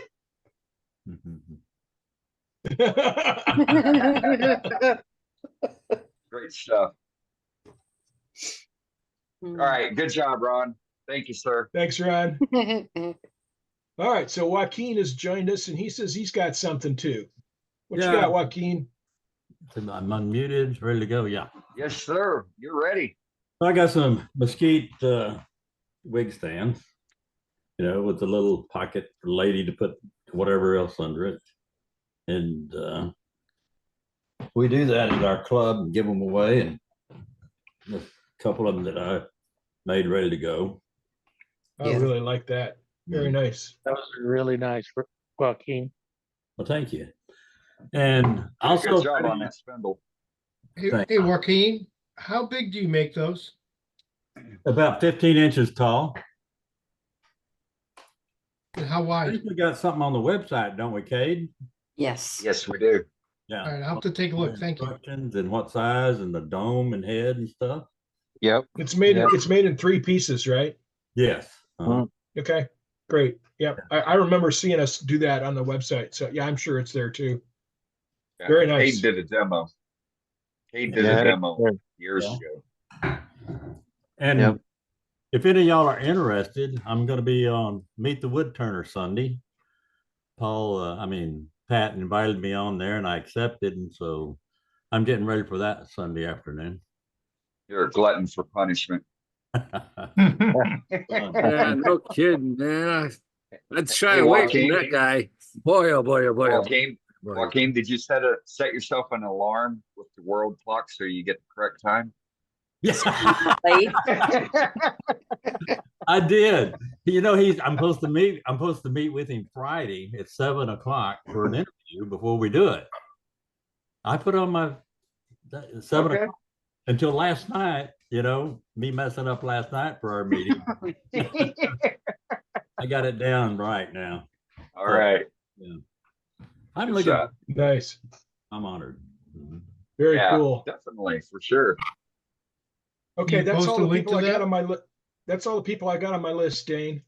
So Oh. I'm going to spotlight you again Well, and turn it over to you. sounds good. I got a message I need to reply to here, so give me one moment. All right. Well, we can go back to Captain Eddie if he's around. What do you think, Captain? I'll be right here. I got all kinds of alerts going off. Okay. Hey, Cap, I'm back. I'm back. Talk about our stickers. Talk about how to get our contact list. Well, I would, this How to week, get on. How to get on. the wife and I were contact. talking about our preparations to go to SWAT. We're like all the other people going to SWAT, just like Rita. Bags packed on the porch, ready to roll. So the other day I said, I'm bringing the rolls of stickers. And she said, no, you're not. Okay, why? Well, because if I cut them into singles, then I can pass them out. Because if I tear them off, they got, she knows my clumsy hands is not going to work. So I sat down the other day and stripped off 1,000 stickers, just like this. And I'll be handing them out. I'll be handing them out to future members at SWAT. Now, if you're a current member, you want additional ones, you can make a contribution towards the fund. Give me something, a smile. I'll give you a sticker. But would add to promote Worldwide Woodturners. We're going to have a picture of our banner, our upcoming project, and our upcoming project is pretty easy to describe. Let me see if I get poster Event. up here. There it is, right there. Level up. 3 full days of demonstrations, complete turning pods, multiple instructors. Everybody in this entire world's invited to attend, and we're covering that. We have instructors coming from outside of the continental United States to work this project for us. We have a lot more. It's something you've never seen before, and we're enjoying putting all this together. Now, you want to be part of it? Next week, we'll provide you with an address. Just input or questions on Level Up. Now, give me addresses. Tonight, I needed to get Scott Tagg's address to send him something. And I didn't have one of my computers up running. And I have it stored on that computer. When I need to get addresses, I go to our website and go under contact, and up there it says there's a place to go members list, and you enter it and you fill out the form. There's a little form, a little computer form on it. And the subject is Captain, CAPTAIN. You fill it out exactly like it says, and then you send it in.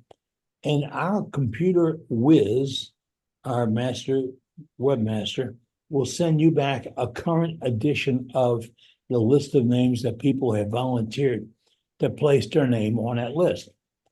How do you do that? Well, you go to chat and you put your name and any other relevant information you wish to have. It's not a place to commercialize. It's not where you advertise. It's not for you to sell something. It's for you to be contacted by other members to talk wood turning and socialize. So you can, if you need that information, that's how we get it. We don't have a membership list or a roster. We're not that formal, but we are friends, and friends like to chat with other friends, and that's how we want to get together. That's how we have it worked out. So if you want to do that, oh, and that whole thing is vetted. So we don't have, before it gets out to you, it's checked. Why? Because the robots are getting pretty sharp. And the robots get in and say, I can get this list of names and I can send them all advertisements. Ain't gonna happen here. I don't know about you, but the only thing I get in my mailbox is junk mail. So, oh, my wife gets bills, but where the heck? But that's how we have the membership list. That's about how we do business with Worldwide Wood Turners. We try to keep it loose. We try to be friendly. We don't want to offend anybody. And above all else, we want to share ideas on wood turning. Tonight, if you saw it all, it was about sanding. You might think that really brought it down a notch. I belonged to a club one time, and one of the new officers said, we're not going to do any basic stuff anymore. I had a real problem with that. How do you not do basic stuff? How do you not cover the basics of wood turning and rehash it time after time after time? Sure, for experienced wood turners, that might be kind of boring. But for a novice wood turner, that's educational. And when you have more and more wood turners, you get a bigger and better education. You get more input. So the do minis, what I call the mini was just a few minutes of a basic idea. And we do that here. We come up with something and we drill it and we work on it a little bit and share ideas that come from our membership. In a couple of weeks, we'll be doing another tips and tricks. Did we pick a day for that yet, Dane? It's going to be sometime in November or in December for the next tips and tricks. Yeah. And that's when we solicit tips and tricks from our member. We go looking for them. We will sneak into your shop and look at what you got going on, what you do, what you come up with. And that's how we've met some of our better demonstrators. And you've seen our better demonstrators through tips and tricks. They come up with some great ideas and then they bring them out. Guess what? You'll never guess. These folks have developed something, they bring it out, and a week later, one of our other members has polished it a little bit more, changed it a little bit, and went back and said, what about that? You know, and it wasn't an insult. It was one more mind working on one more situation to make it one additional greater infinite piece. And all of a sudden the cow does jump right over the moon.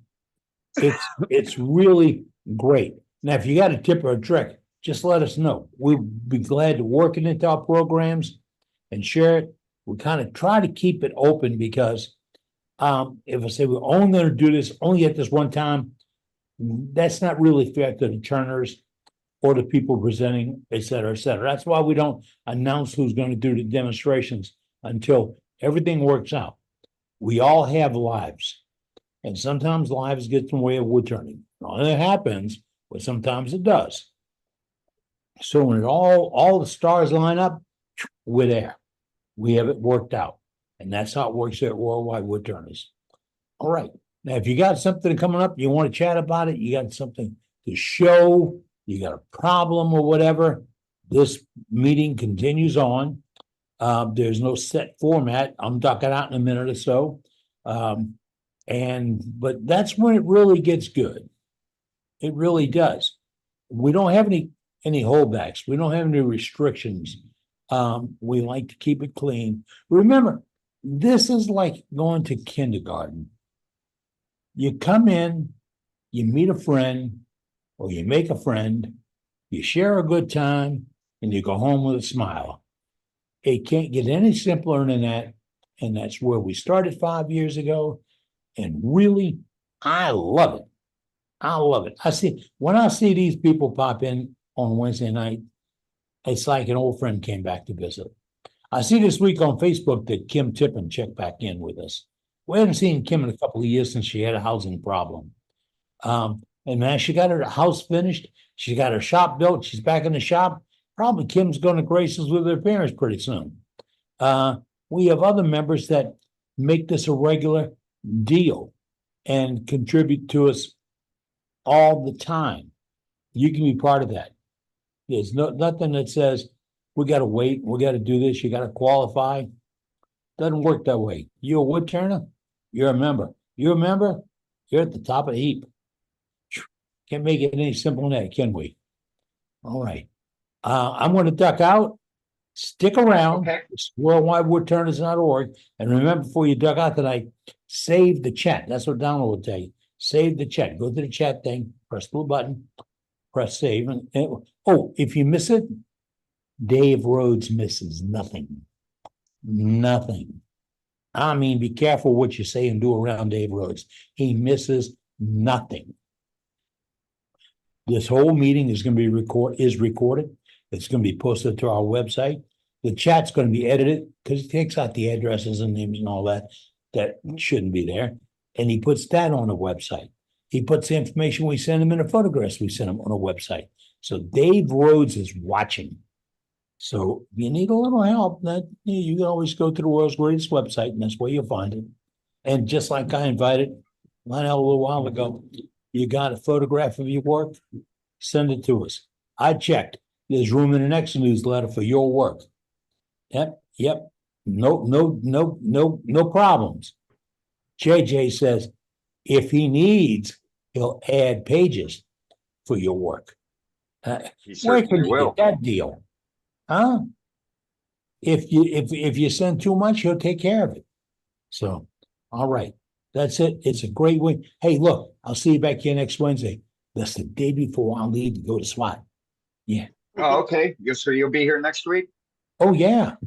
Yeah. All right. All So the bags packed and everything right there. We'll get to see the promotional poster. Oh, yeah. Oh, I'll have that ready. Yes. I showed it, and I'm polishing it. I mean, I worked on it tonight a little bit, but so we get the right one. But there we are. We're heading, it's called Level Up. Yeah. And everybody's invited to attend. You'll have more and more details as it goes along because, folks, you are putting this on. Got to think about that. You are putting this on. Yeah. All right. See you guys for later. Take care. Be safe, please. Night, Eddie. All right. That'll work, Eddie. Eddie. All right. Night, Eddie. Be safe. Night, Eddie. Yep. All right, Eddie. Look at the smile and the happiness on that man, everybody. Thank you. And it's all because of us and everybody else that's not here right now. So Yep. we do so much of it just for you, just to see that smile. Happy to be here for you, Eddie. You're muted, Eddie. It's all the Right, Cap. time you put in. You deserve it. You have Yeah. no idea. 100%. Now, I don't want to make really you cry. I don't want to make you cry. I but- don't want to, but I do this. You're my friends, and that's what's important about this. We're friends.